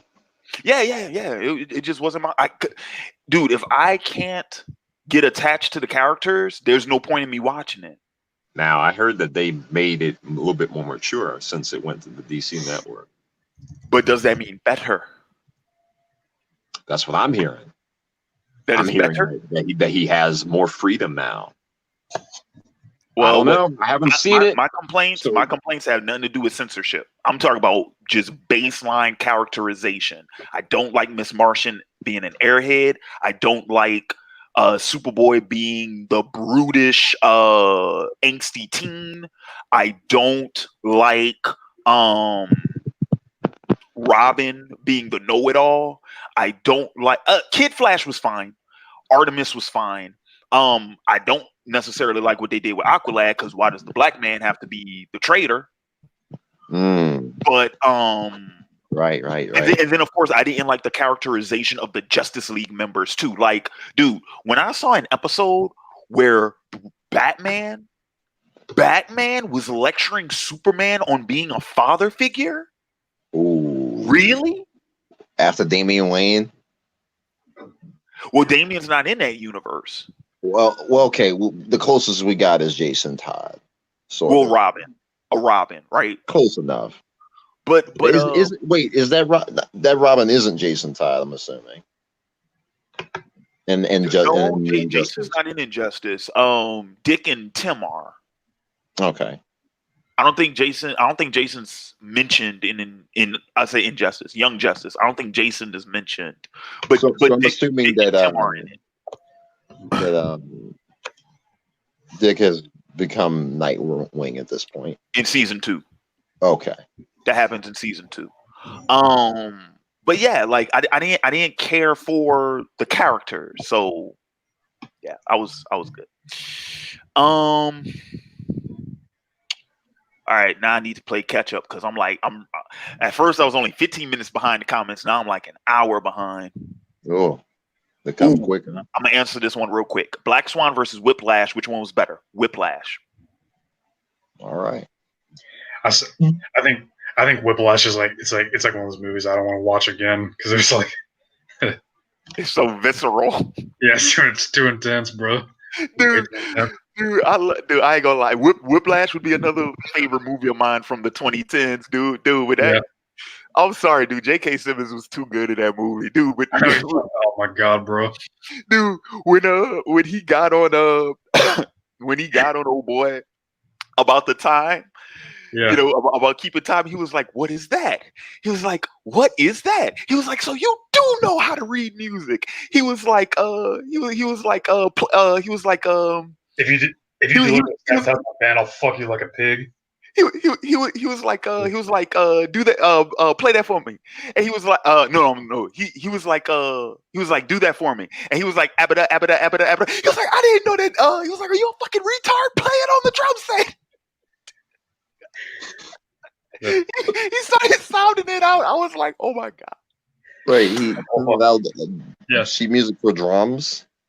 Yeah, like that specific. He was sounding it out, and he was like, "Are you a fucking retard? Play it on the set." And then he goes, and you know he plays it, but because he was grilling him, and he fucking sounded it out, dude. I was counting 1, 2, 3, 4, 1, 2, 3, 1, 2, 3. It's like so you can tell time. Oh my god! Wait, Jay, you haven't seen Whiplash? No, I haven't seen either. Oh my God, you need to see, dude. Wait, has your brother seen it? Maybe I wouldn't know. Y'all would get a kick out of that movie, bruh. Y'all gonna be crying laughing if y'all watch that, bruh. Especially since y'all musicians, y'all gonna be crying laughing. Oh my Probably God. so. That's Oh what my took God. me an interest in it too. So. Dude, check it out though. It's good. It's really good. Right. You're giving me the Larry seal of approval, so I'm gonna at least give it. You'll like it. You'll like it. You'll like it. Or you'll at least appreciate Find it entertaining. Because the story in and of itself is still a good story, especially for young people. I guess it. Damn, it sounds like a movie a time ago then. Well, it only came out in like 2012. Okay, well, I mean, still, that's 8 years ago. What you were saying, Trent? I gotta say, Black Swan's still my favorite because you know me. So. What else we got? Let me see. I'm about to see. Well, you know what? Because that's a Game of Thrones question, and it's not that I don't want to answer it, but I want to get to some other. Because Dijon, my man, you my dog, but I've been answering your questions all night, man. I gotta get some other people in here too. How about this one, Mr. Anime Tales, Larry? If you were to become a showrunner for a TV show, what genre would you want your show to be? Something fictional. Genre? I mean, genre is not important to me so much as it is just the material. Like the genre doesn't matter as much. You're saying that the genre will define itself when you're finished making it? Yeah, I mean, because it depends on what it is, right? It depends on what it is. If you're asking me, like, is there a TV show? I mean, I know he's not asking me this, but like hypothetically speaking, if there was a TV show on the air right now that I would want, like, oh, if I could be like the showrunner for any show, okay, pick any one of the CW shows, right? American Gods, that would be one. Except for Batwoman. No, I could showrun that. Oh, okay. I could. You're saying you could make it better. Mm-hmm. Yeah. Well, if you're writing it, I'd feel more comfortable. Yeah, I could. Because whoever's writing it now, they're not only out of their depth. I don't know what this is. This is. I'll tell you the type of shows I wouldn't want to showrun. So like I wouldn't want to showrun any type of like procedural, right? So like no Law and Order. And even though I don't mind that show, I wouldn't want to, be behind that.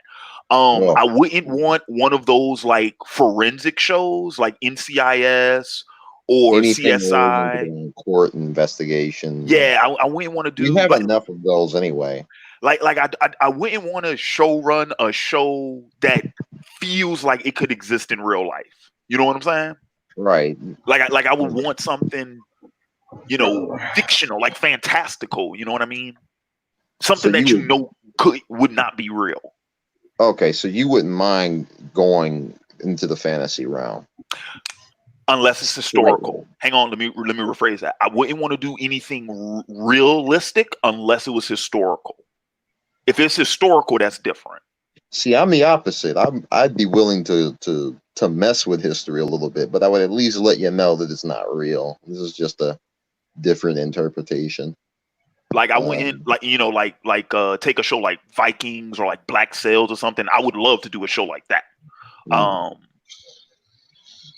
I would probably, you know what, dude? Where's our fucking samurai show?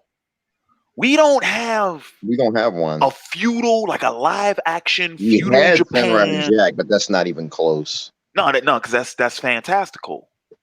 Right. That's not even close. I'm talking about like how we had like Black Sails or how we have like Vikings. Like, why don't we have a samurai show?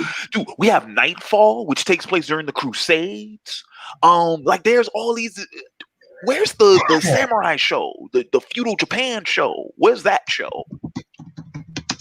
Hmm. That's a good question. Where the ninjas at? Oh, here's The another. real ones. Okay, because I've answered this before. I'll just do this real quick because Dijon asked it. Favorite Hollywood director? Guillermo del Toro. Tarantino. Coppola. I'm gonna have to go with Tarantino, unfortunately, because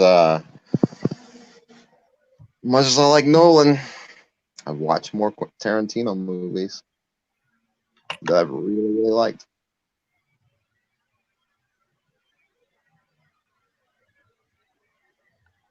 Realm of Chaos, if you're still watching. I do remember that movie, but the show, how about this? The show was Ozzy and Drix.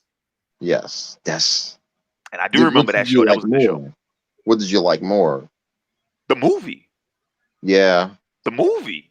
Definitely Show the was movie. okay. The show's okay, but the movie, the performances, Chris Rock, Lawrence Fishburne, Bill Murray, like the movie. Can't fuck with it. The movie. Wait a minute. Wait. Who is the voice of the antagonist? Lawrence Fishburne.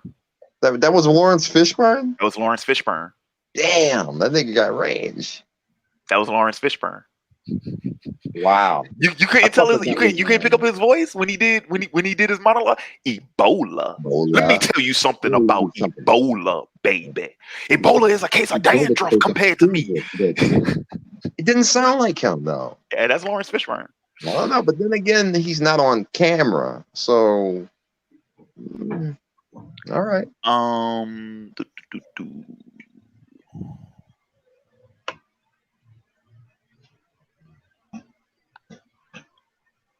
Yes, not on purpose. Have I ever watched Degrassi: The Next Generation? Not on purpose. They would rerun it on Teen Nick. So like whenever like Teen Nick was just on like in the background, because it would always come on like late at night, like at like 11:30, 12:30 or whatever. It would just come on and I'd be like, oh, what is this? I'm like, oh, that's what that is? Okay, whatever. So I have seen it before, but like I didn't seek it out. It was just on TV. All right, let's keep going. Yep, I do remember Max Steel. I remember both. There's two different versions of that show. Max Steel. Sounds familiar. I have to see it.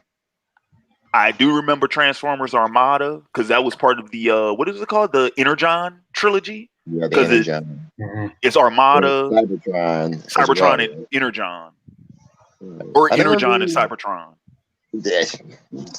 One category. They were one after another. Yeah. I never really got into Transformers enough to really watch it at all. I think the only one I really watched that I enjoyed was the original animated movie. The G1 movie? Yeah, the one Orson Welles was the voice of Unicron, right? Yeah, G1. Wait, dude, have you seen Transformers Prime? I have not. Go watch Prime. Is it better? I think it's still on Netflix. No. I'm not saying Prime is necessarily better than G1. I could make the argument that in some instances it is, and in some instances it isn't. But what I'm saying is, it's worth watching. Yeah. And if you're a Transformers fan, or if you ever have been a fan of a Transformers property, you owe it to yourself to see Prime. Prime is good, dude. Prime is really Prime was the show that made me realize just how much I fucking love Megatron. Like, as a character? Oh, dude, I love Megatron. And Prime made me like fall in love with Megatron, dude. Oh my god. What a villain should be, huh? Dude, he is such a badass in that show. Oh my god, he's so good. And Starscream is good. Dude, I'm gonna tell you what I really like about Prime though. They actually do something with the human characters. Oh. Like, well, all right. Like the human characters are actually important. You know what I'm saying? Well, that's a good thing. Yeah. I hate when they're just there. No, they're not just there. And the other thing that Prime does too is you'll have like some human characters that like show up like early in the series that you think, oh, they're just supporting characters, and then they come back and they're like important people in the fucking plot later on, and it's like, oh shit. Prime, dude, the only thing about Transformers Prime, here's my only complaint. That last season, it fell off. In my opinion, it fell off the last season. But the first 2 seasons, ooh, so good. Yeah, they are. Yeah, the last season, it just kind of fell off. And I was like, oh, man. But that's because season 2 was so good. Yeah. I should have known they weren't going to be able to keep that up. The top the best, huh?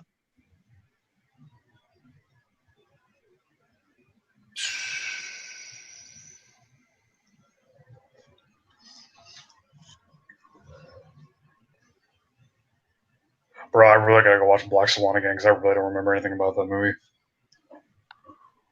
Oh, any reason you still support physical media? I still prefer DVDs and Blu-rays over certain streaming sites because with a physical copy, you own it.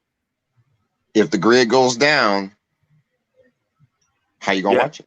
Yeah, like with physical material, you actually own it. Well, but what if you don't have electricity? You can get a generator. Solves that problem. I've always been a fan of physical media. I've never been. I mean, I do digital stuff, but if I have my choice, I usually the one thing I don't like to buy digitally is books. Yeah, I don't like digital books. Especially when there's art in it. I want it in my hand. Yeah, I do physical books. Now, see, movies, I'm a little bit more flexible. I'm a little bit more flexible with movies. That's because of my old pirate days. You know what I'm saying? So like before streaming became a thing, I was already accustomed to, I just got an AVI file or an MP4 file on my flash drive. Just plug the flash drive in and go, right? So I was kind of already used to that. With my couple 100 gig hard drive of instructional videos. I'm not you and your collection. Y'all go somewhere with that. Well, it's sad because I'd be willing to share it now, not now on the air, but I'm just saying. I'm good. You good now? So I'm a connoisseur nowadays. So the only thing that I don't mind, like I don't necessarily mind streaming movies. Like I'm a little bit more flexible on that. The only other thing that I'm like, yeah, sure, why not stream it? Music. That's it. Music. That's the only thing.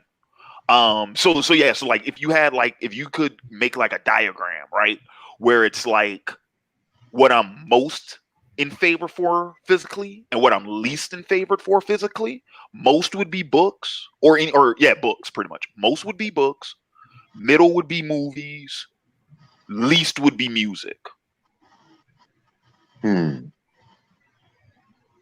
Yeah.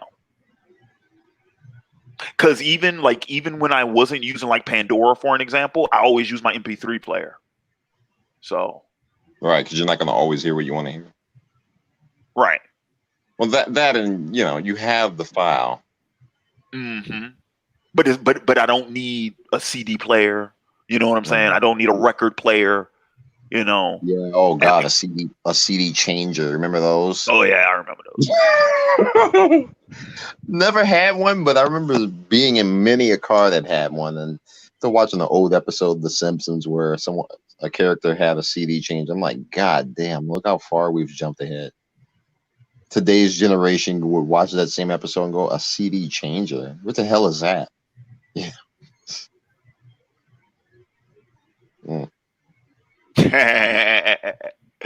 I didn't realize it what it was. I started reading it, and then the fucking beat just came in my head. Picking up speed, running out of time, going head to head. It's the way of life. You gotta fall down, big crowd to get back up again. Let's Beyblade. Yeah, I used to watch Beyblade. I actually did like that intro theme. I did. Yeah, I fell out of Beyblade after G-Force. I couldn't get into it. I tried, but Season 1 was my shit, dude. I loved season 1. My Season mind 1 could not turn off its spinning tops. It just it yeah. wouldn't. Yeah, it got ridiculous with G-Force was when it got like just fucking ridiculous, and I was just It like, was summoning creatures and shit. I'm like, okay, this is Pokemon. dude, you had like $1 million like operative like fucking so there's a character organization now on the trying to get these, beasts from inside these spinning tops. Like when it got to that point of absurdity, I was like, yeah, I'm done. I could be developing nuclear weapons that will obliterate all the shit, but no, the spinning tops, man. Yeah, that's what's important. I gotta get the spinning tops. It's got the power. All right, dude, please. I would love to be in the room, the recording booth, recording the lines of all those characters. Yes, Dijon, I do like Afro Samurai. Afro Samurai. To be honest, I like the manga more. It's not to say that the movies weren't good. Joe? It's a revenge story. So typically, I expect it to be shit. And as far as the story, I didn't expect much more of it other than to be action garbage. And so far, there's only a few movies that are in the action garbage category that I can say are like they have a good story. And Blade 2 is the first one that comes to mind. That did have a good story. Yeah, it did. Surprisingly, after the first one, I didn't think it would have that much of a good story. Good characters too, because one was pretty much bereft of that. So yeah, that's true. Yeah, the second one went more into like the mythos and the different classes of the vampires. And I mean, the first one kind of set those up, but it didn't do anything with them. It's just like, okay, we need the different blood of them to bring out the Magra. But even even with the first movie though, like you knew there was a difference between like pure bloods and like half breeds, high blood nobles. But in the second one, that was the upper echelon of vampires. Like I think they did a better job of displaying that. Yeah, because that was the quote unquote vampire government. It's probably my favorite Ron Perlman movie too, besides the first Hellboy. Really? Yeah, I don't know. It was. I think it's because it's my first Ron Perlman movie. Period. So. Oh, okay. Yeah, so it was a little bit of a bias, but still. Probably not his best role. Waterland. Was it Waterland or was it Waterworld? He was in that one? I think he was. With Kevin Costner? Am I thinking of someone else? I mean, because Perlman's been acting a long time, dude. He's been acting since the 80s. So it's possible. I just don't remember him in that. It's been a while since I watched that. This is back when sci-fi. I haven't seen that movie. Was watching. Dude, I can't remember the last time I saw that movie. I know it's on all the time. I don't ever click on it. Yeah. There was another question. Oh, Say Jay, I think this one is for you. Discover your views. This question is for Joe. Is he referring to me? I think he meant you. What was the moment you discovered your His name's not Joe, by the way. You could just say Jay. You could just say Jay. Joe, it don't matter. Or the Fighting Gentleman, either one. That's a new one, Joe. It's a new one. What was the moment you discovered your views of the world? I tell you what, I'm gonna let you do that. I'm gonna go grab me something to drink real quick. I'll be right back. Let you finish.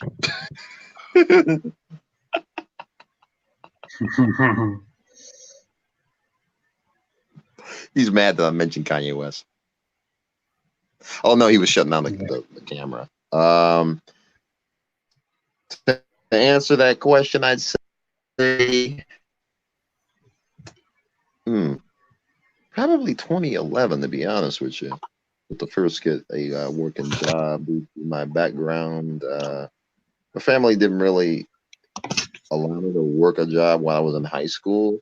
So it wasn't until after I got out of college that I actually started working a job. And that was whenever I got to interact with people without my family watchful eyes and everything. Even though it was a little weird because I still worked with my older brother, but I actually got to interact with people with different ideologies and backgrounds, and I realized that not only was I not like them, but I didn't have to agree with them. See, Yeah. whenever you're used to going along with the flow of things early on in life, that habit is not only hard to kick, but you don't really understand it to be anything else but that. College helped too, but Yeah. my Yeah. my current views of the world did not really begin to manifest until after I got out. And Yeah. to give a more specific time frame, I think probably 24 at least, because by then I had gone through enough bullshit with different people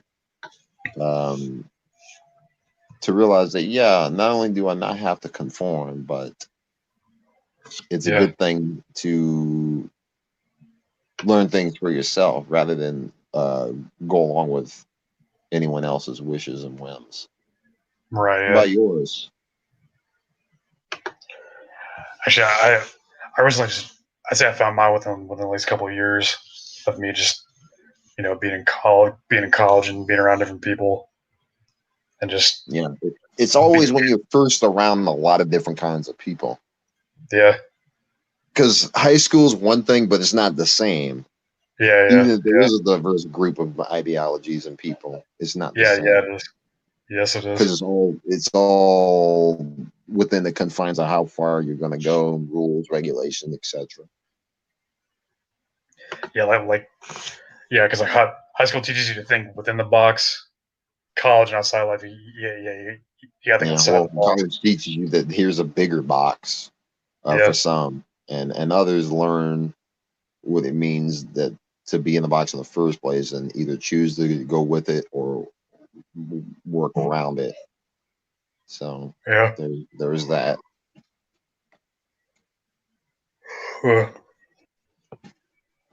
Yeah.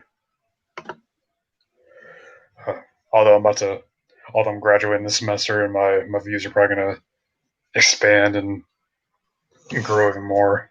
So Expand in what manner, if you mind me asking? I don't know. Well, you said like once you got out of college and you started working, you're able to kind of kick where your parents taught you and form your own beliefs and all that. Well, you don't have to forget, but you don't have to agree with everything. Take what you Yeah. can and throw the rest of that shit out. Love your mom, love your dad, but Yeah. As I'm Gary not Vee a said. Democrat. That's all there is to it. Yeah. Or I'm not a As, Republican. It doesn't Mhm. really matter. Yeah. As Gary Vee says, I love you, but fuck you. Yeah. Love you enough to tell you that to your face. How about that? Yeah. This is not what you came here for. I wish we could go through the comments because I can't see what Larry says on his end. Let me go back to the stream real quick because I'm see what we got popping off up in here. Let's see. I don't know. He said he's like he said he's like an hour behind or some on questions. What's your favorite alcoholic beverage? I'm realizing what time it is. I'm going to have to jet in a little while because I have a tabletop session that I've been waiting to start for the past 2.5 hours. And I kind of jumped in here temporarily. I probably should have said that in advance, but time has crept up on me so quickly. As always, as it is. Oh yeah, when you're actually having a good conversation, but Okay, I'll whatever. wait a little while longer until the DM arrives, and then we'll actually do my tabletop session. Yeah, Larry, I may not be in here for too much longer because I'm waiting for a tabletop session to start. I've been waiting for hours, and they kept pushing it back. So I don't even know if they're even going to still be doing it. So who knows? I may leave and be right back in here. Yeah, I'm not gonna stay on too much longer because I got to go to work tomorrow. So It's all good. And I got fucking class tomorrow. Right. so let's see. This one is from Earthbender Charlie. Hey guys, have any of you watched The Boys? If so, please give your thoughts on how they deconstructed a lot of superhero themes and tropes. So I have not, for that exact reason, because Really? I didn't want to watch deconstruction. Mm. Yeah. It's not your thing, then. Nope. What can you say? It's It's kind of like stereotypical black movies. I don't really care for watching them. You know what's funny? Dude, you know what's funny about that though, man? A couple of weeks ago, I had rewatched Paid in Full. That's a damn good movie. They got good ones, but you know, I don't want to walk away feeling like I'm this powerless perpetual victim. Yeah, that is true. And a lot of them, that may not be what they're trying to say, but goddamn, do I feel like it? Mm-hmm. It's like, oh, well, it's empowering because he overcame the. Like, no, dude, this is fucking fantasy, and even though it's possible, it's very unlikely in that same scenario in real life. I don't know. This is just me. I feel that if you're going to do something for a difference, you're going to have to actually Wait a minute. Where am I on these? Are these comments coming from the future? Because when I talked about the characters in Young Justice, that was only a few minutes ago. Yeah, he posted that a long time ago, actually. But then again, I don't have time. How did he know that I wasn't? You see what I'm saying? I think that comment was written before I answered the first Young Justice question. Scary. That comment's from the Eds. Are you from the future? He's using the classic Iron Man design. Holy shit, I'm scared, bro. No. Ed, I got a quick question for you, bro. Did we beat the robots? Or are we enslaved? The Skynet succeed? Dude, ask him a better question. Like, what are the lottery numbers? Like, get the fuck out of here. Stop wasting time. Do we have Skynet in the future, Ed? Please respond. Type 1 for yes, type 2 for no. Hang on. I think he typed that as I was talking about because I'm seeing Probably the other comments. So. That's what I think. Yeah. He probably said. Oh my god. God. I think. Well, you already answered that question. Then technically. Yes.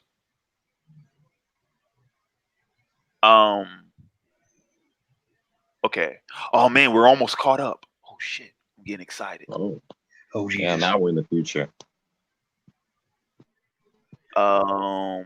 The present becomes the past, the future becomes the present, and the present becomes the divine comedy as a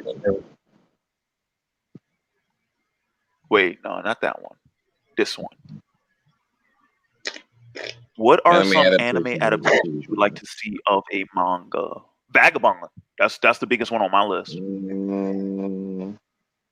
Actually, well, I'd rather see that as a movie, but adapted.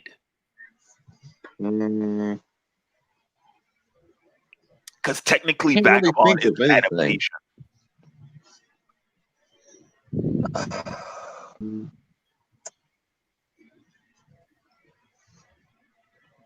I'm trying to think.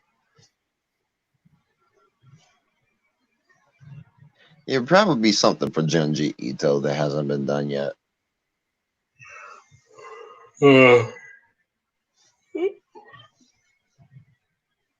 That's the only one I could think of because all the other manga.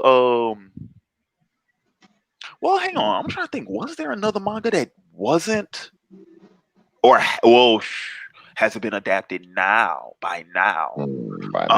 Because that's the other thing too. Because I'm trying to think like of anime, like of manga I've read, and the farther back I go, I'm like, no, most of those, if they didn't have an anime at the time, they have one now. So Yeah, Vagabond is the only one. That's the only one I can think of.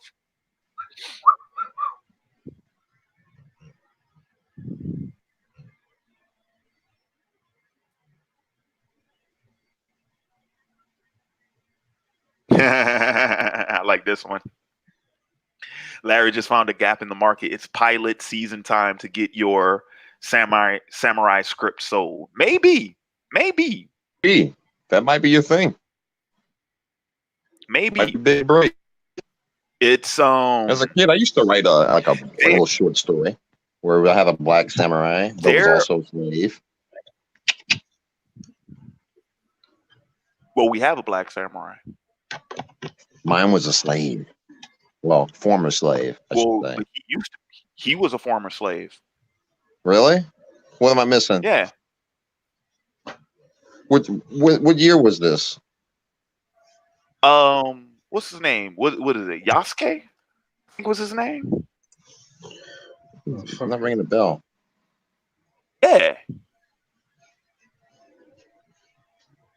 That must Yeah. be real old then, right? Or is it recent? No, dude. This is historical. Oh, There was a real black samurai, Yasuke.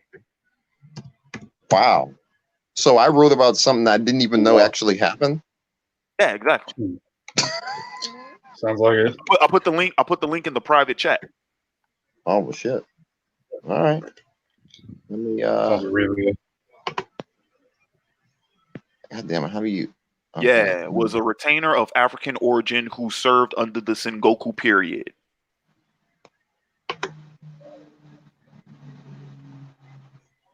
Damn.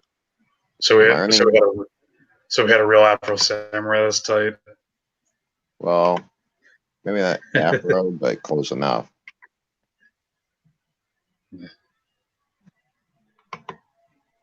Copy. Yasuke is thought by some to have been the first African that Nobunaga had ever seen, but he was one of many Africans to come with the Portuguese to Japan during the Namban trade.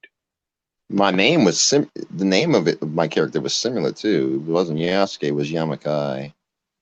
But So yeah, wow, it's even similar. This is my first time hearing this shit.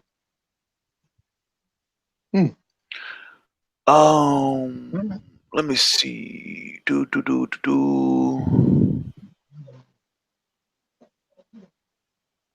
Oh, this is a cool one. Would you guys be down to see a Kill Bill Volume 3 with You know, I thought about that. I've been watching watching a lot of old clips of that recently. That and various other movies, but particularly Kill Bill 1 and 2.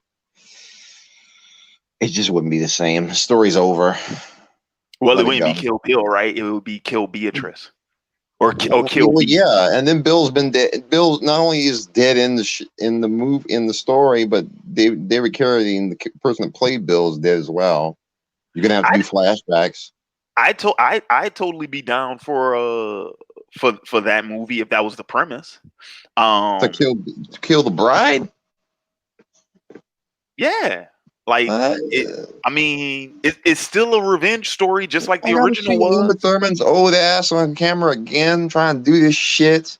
Yeah, that would be the cool part about it, like because she ideally her daughter, because her daughter and Vivica's daughter would be like retainer.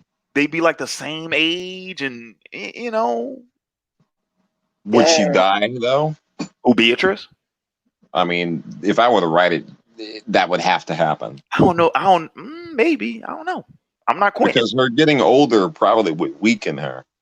Well, Bill was old as fuck too, remember? That's true. But even the five finger. And what about Pai Mei? Hold on. He Asian. They don't age.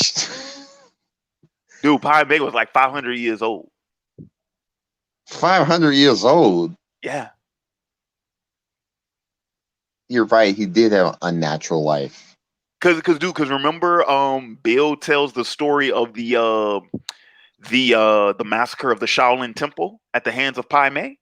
Oh, that was supposed to have happened like hundreds of years ago. Yeah. So, like, how could this person still be alive? and then look pretty much the same. He must have just stopped aging. Becomes so badass. Time says, "All right, fuck it, you're good. I'm not fucking with that." Which is why I'm so mad and glad that Ellie Driver is. I mean, I guess you can sort of say that she's pretty much dead because with that other eye gone and a fucking piss infested trailer in the middle of nowhere with a black mamba snake in there. You don't remember the credits of Volume 2. What? You don't remember the credits of Volume 2. She survived. No, I don't. She survived. I know, dude. You don't remember during the credits of Volume 2 where they show each member of the assassination squad. What their state was. They show her in a hospital bed. She lived. Which would be another reason to do a Volume 3, because she could be, Zatoichi, the blind swordsman, man. Blind bitch. Yeah. Dude, she could train Vivica's daughter. Oh no. You know what? The more you talk about this, yeah, you just want to see the Kill Bill movie. We all do, but you're feeling it. I told you, man. But it can't just be Volume 3 though. You're gonna have to make Volume 4. No, that's what I'm saying. Change the name. It's not Kill Bill, it's Kill B. Yeah, you're right. It wouldn't make any sense to keep calling it Kill Bill. Bill, his ass has been dead for 10 years. Kill B. B-E-A. Kill B. You could call it the bride's wedding. Or Red Wedding. Something along those lines. Oh, here's a good question. Have you guys ever read The Prince by Nikolai Machiavelli? I'm reading that right now, actually. I have not. No, I have not. It's a lot of books I need to get on reading for sure. I'm reading that right. Well, I have it checked out. I haven't actually cracked it open yet.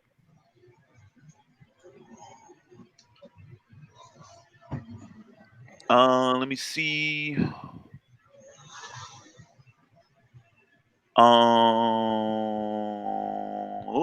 Let's see. Larry, what are you gonna watch Crisis on Infinite Crossfire? Maybe give your thoughts. And for the Batman Telltale series, you could just record. Okay, so I probably won't be seeing Crisis. And what about the Batman Telltale? I could just record what? Like just record the game? I don't understand. Yeah. I think we caught. Did we catch up? No fucking way. We caught up. We caught up to the comments. Bow, bow, bow, bow, bow, bow. I like to thank the Academy, my agent, my baby's mama that I don't have. Yeah, I'm free. I'm a free man. Free man, yay. Oh God, what was I thinking with that? Anyway, that's beside the No, you're good. You're good. Oh, Wait a minute. Hispanic women are crazy. Hold up. Did I just get like 5-6 comments just all popped up at the same time? Like, what the fuck? Yeah, they must have heard you say, "Oh, we caught up." No, you ain't. And then everybody just decided to drop one because I was like, okay, like I made it to the last one and I started working my way back, and then like 7 just popped up, and I was like, what the? I'm like, I'm caught up. No, you ain't, nigga. Make sure of that. This is a good one. Do you want to see a new Shaman King anime that is a complete adaptation of the manga? Yeah, that would be. Oh yeah, because they never finished Shaman King in the anime. They only made it to. No, dude, they the ending in the anime is made up. They made up an ending. Oh, you know what, dude? You know another one? Claymore. Yeah. They never finished Will Claymore. they ever do Berserk properly? Well, I thought that's what those movies were. Yeah, I'm not really They're sure. not. I can't really comment on it.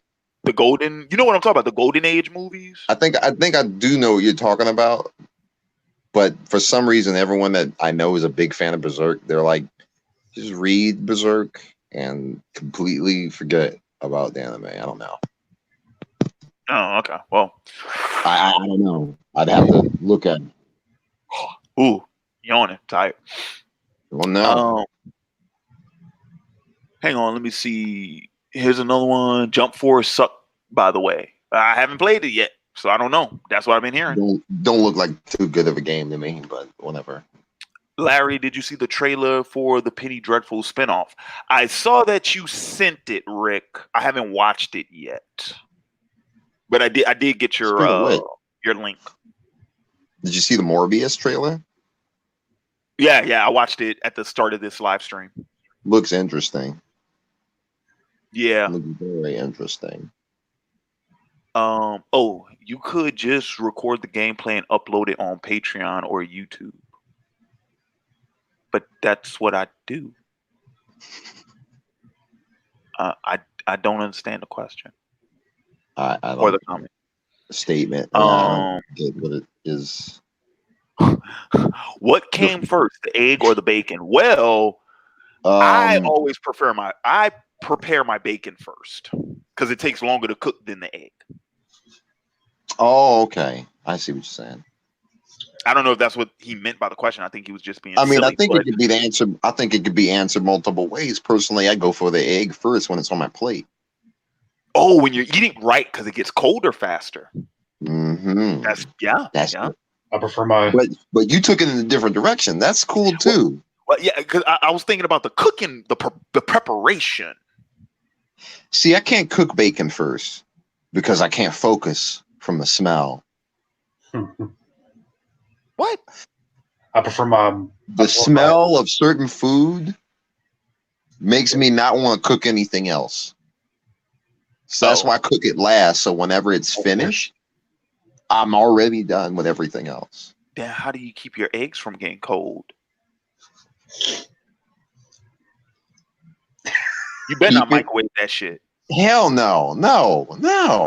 You better not microwave that shit. Keep it in the skillet.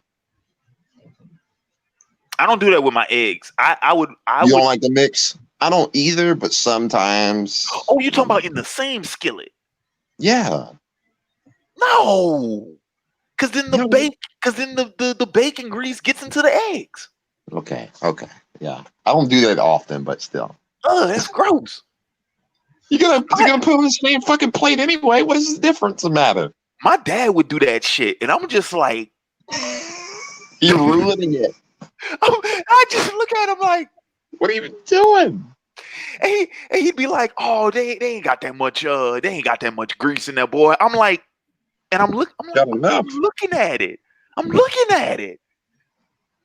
like, you drain your bacon, right? Because it cooks in the fucking grease. So then, why would you think it was cool to keep the eggs in the grease? I don't know. Some people don't like it because the flavor passes over. But most is like, if we can prevent how much grease is going to be on this shit, the better. I use two different pans, right? I use two different pans, and I cook my bacon first because I cook it low, I cook it slow, and while that's cooking, I go ahead and I get my coffee pot set up. I get my bagel together. I go ahead and scramble my eggs and all that shit. So by the time the bacon is done, all I gotta fucking do is I just gotta throw the eggs in the skillet. That shit's ready in like 3 minutes. No. Do you like hash browns or fried potatoes? Hash browns. Yeah, you're right. Fried potatoes take too long. Hash browns. Yeah. I prefer my breakfast burritos. So I can have some hot sauce on my burrito, baby. Oh no. I don't know, man. Breakfast burritos. The funny thing about breakfast burritos is every time I eat a breakfast burrito, it's like past the afternoon. Yeah. It's never fucking time for breakfast, which I guess is any time for me. I don't really care. I eat Yeah. a bowl of cereal right now. So, but anyway, so yeah. So to answer the question, I say bacon, and then Oh man. that's what I say. How do you like your eggs? Scrambled. Yeah, I've never been into the was it Sunny Up or whatever it's called. I've never been into that. Yeah, I've never had Or that. over easy. Yeah, over easy. That's what it's called. It's a lot of people don't know how to do it right. That's why I just go for scrambled. Yeah, I'll do sunny side up only if I have toast. Because like bread. my dad taught me how to eat it like how you're supposed to eat sunny side up. Because I was like, man, I don't want to eat that shit. I was like, you got the yolk. Yeah, I mean raw. And it's fucking Yeah. I was like, I don't like eating that shit.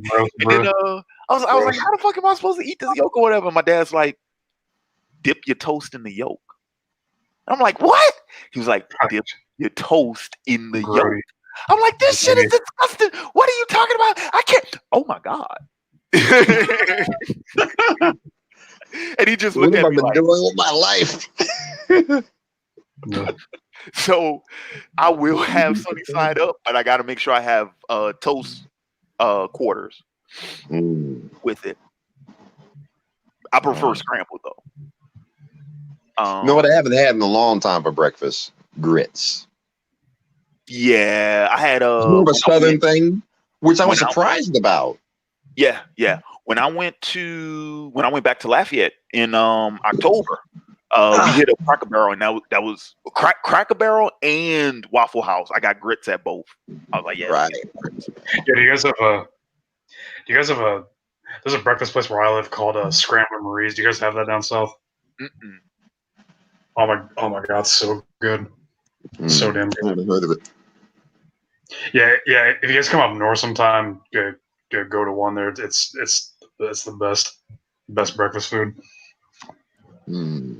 Scrambler, Scrambler Marie's. Sorry. How many more questions you got in your left? Pancakes or waffles? Waffles.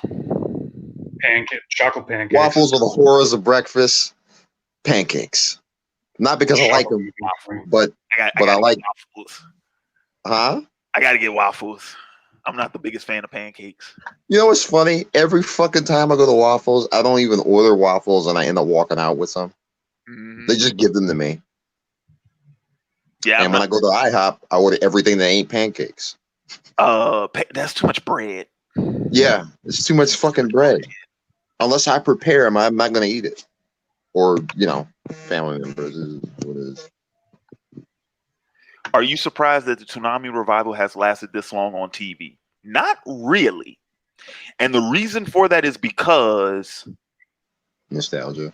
Well, keep in mind what it actually is. It's the anime Adult Swim block is essentially what it is. Yeah, it's just not for the quote. They updated it for a different timing hour block. Well, no, only by a couple of hours. Yeah. Because Adult Swim's anime block used to come on at 11 with Bleach. Okay, so now it comes on at what, 9, 10? I think it's 10. I'm not sure. But essentially, it's the same thing. What I will say though is, if I'm surprised about anything about the Toonami revival, is that it did come back in terms of like doing exactly what Toonami used to do. And this is what I mean by that. Notice how not only the fact that they have all the new anime, but how quickly they get it. You see what I'm saying? Because like when Toonami came back, I said this all the way back in like 2013, right? When it first came back. I said, if you're just gonna come on here and you're just gonna be playing, replaying the old classics, that's gonna fucking run it. That's gonna get old fast. That's gonna get old really fast. I was like, but if you could find a way to be as relevant nowadays as you were in the 90s, and they all, dude, they fucking got everything, dude. The speed at which they get new anime baffles even me, dude. Dude, I remember when Boruto came out. Dude, Boruto was on Toonami in less than a year after the I think they animation was done in learned from their Japan. mistakes. They realized the reason why people don't watch us as much is because of the streaming services are getting it so quick. If we get it just as fast, people will have more incentive to stay watching us. Dude, like essentially, Toonami, dude, like I said, Toonami got back to doing what they used to do. Toonami airs the English dubs of these animes before those dubs are collected on home media. So, like when they were airing Hunter x Hunter, all of Hunter x Hunter had not yet come out on Blu-ray. Like the volumes of the Hunter x Hunter Blu-ray was still coming out, and Toonami was like at least a good like 8 to 10 episodes ahead of every release. So yeah, they are doing what they used to do, and I didn't think they'd be able to do it like you said because of the streaming and whatnot, but they found a way to make it work. So more power to them, man.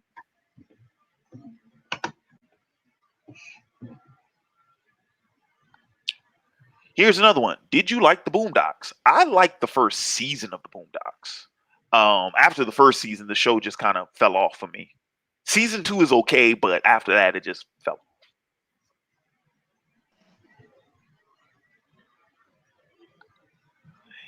Y'all remember Jetix had all the off-brand anime shows? Yeah, Jetix was pretty much that was ABC's or Disney's rather. That was their like Toonami essentially. Yeah, I remember Jetix. Oh, Jay back on. Yeah, I had a phone call, so yeah, that's them letting me know that they're ready to start. So okay, cool. I hate to dash out like this, but thanks for having me on. All right, Jay, love. take it easy, yo. All right, man. Peace. Yeah, AJ. Actually, I think I'm gonna go and bounce here because I gotta get up in the morning. Yeah, I feel you, man. I feel you. All right, thanks, Trent. Thanks for coming by. Yep. Thank you for having me. Not a problem. Later. Yep. Well, then that seems as good as time as any to go ahead and wrap this one up because it's coming up on 11:30 here, and yeah, I got to go to work tomorrow. So, I think that is all of the questions. So yeah, I'm just gonna go ahead and wrap this one up. Once again, I want to thank everybody for coming out. Thank everybody for checking out the stream and whatnot. Kicking it with your boy for a couple of hours and whatnot. And once again, apologies again for not having the Twitch Tuesday today, but freaking Microsoft, man, and freaking Telltale. What can I say? But that's why I opened it up to you all to vote on what you would have liked to have seen, whether it was me streaming another game or just me doing a live stream like I am tonight. But anyway, want to thank everybody for coming out. Once again, if you like this, if you liked tonight's broadcast, please feel free, give it a like, thumb it up, share it, with anyone you think might get a kick out of it, and of course, like, comment, share, and subscribe. If you want to support OAW, please feel free to check out the Patreon page, patreon.com/OAW, or you can also donate directly via PayPal. Those links are in the description box below. And then, of course, also follow me on Facebook, Twitter, Twitch. All of those links are in the description box below as well. So with that being said, this has been Larry Williams, OAW Commander-in-Chief. Oh, real quick, just to let you all know, hour 3 and hour 4 of my Batman Telltale gameplay, the ones that I recorded last week, those are coming up. Those will be posted on the YouTube channel. One's going up tomorrow. The other one's scheduled for Friday. You can watch those episodes now at twitch.tv/OAW_entertainment. Or, like I said, hour 3 is going up tomorrow night. Hour 4 is scheduled for Friday. So you can go ahead and you can check them out there. So yeah, so with that being said, this has been Larry Williams, OAW Commander-in-Chief. I am signing off. And until next time, peace. Are you not entertained? Are you not entertained? Is this not why you are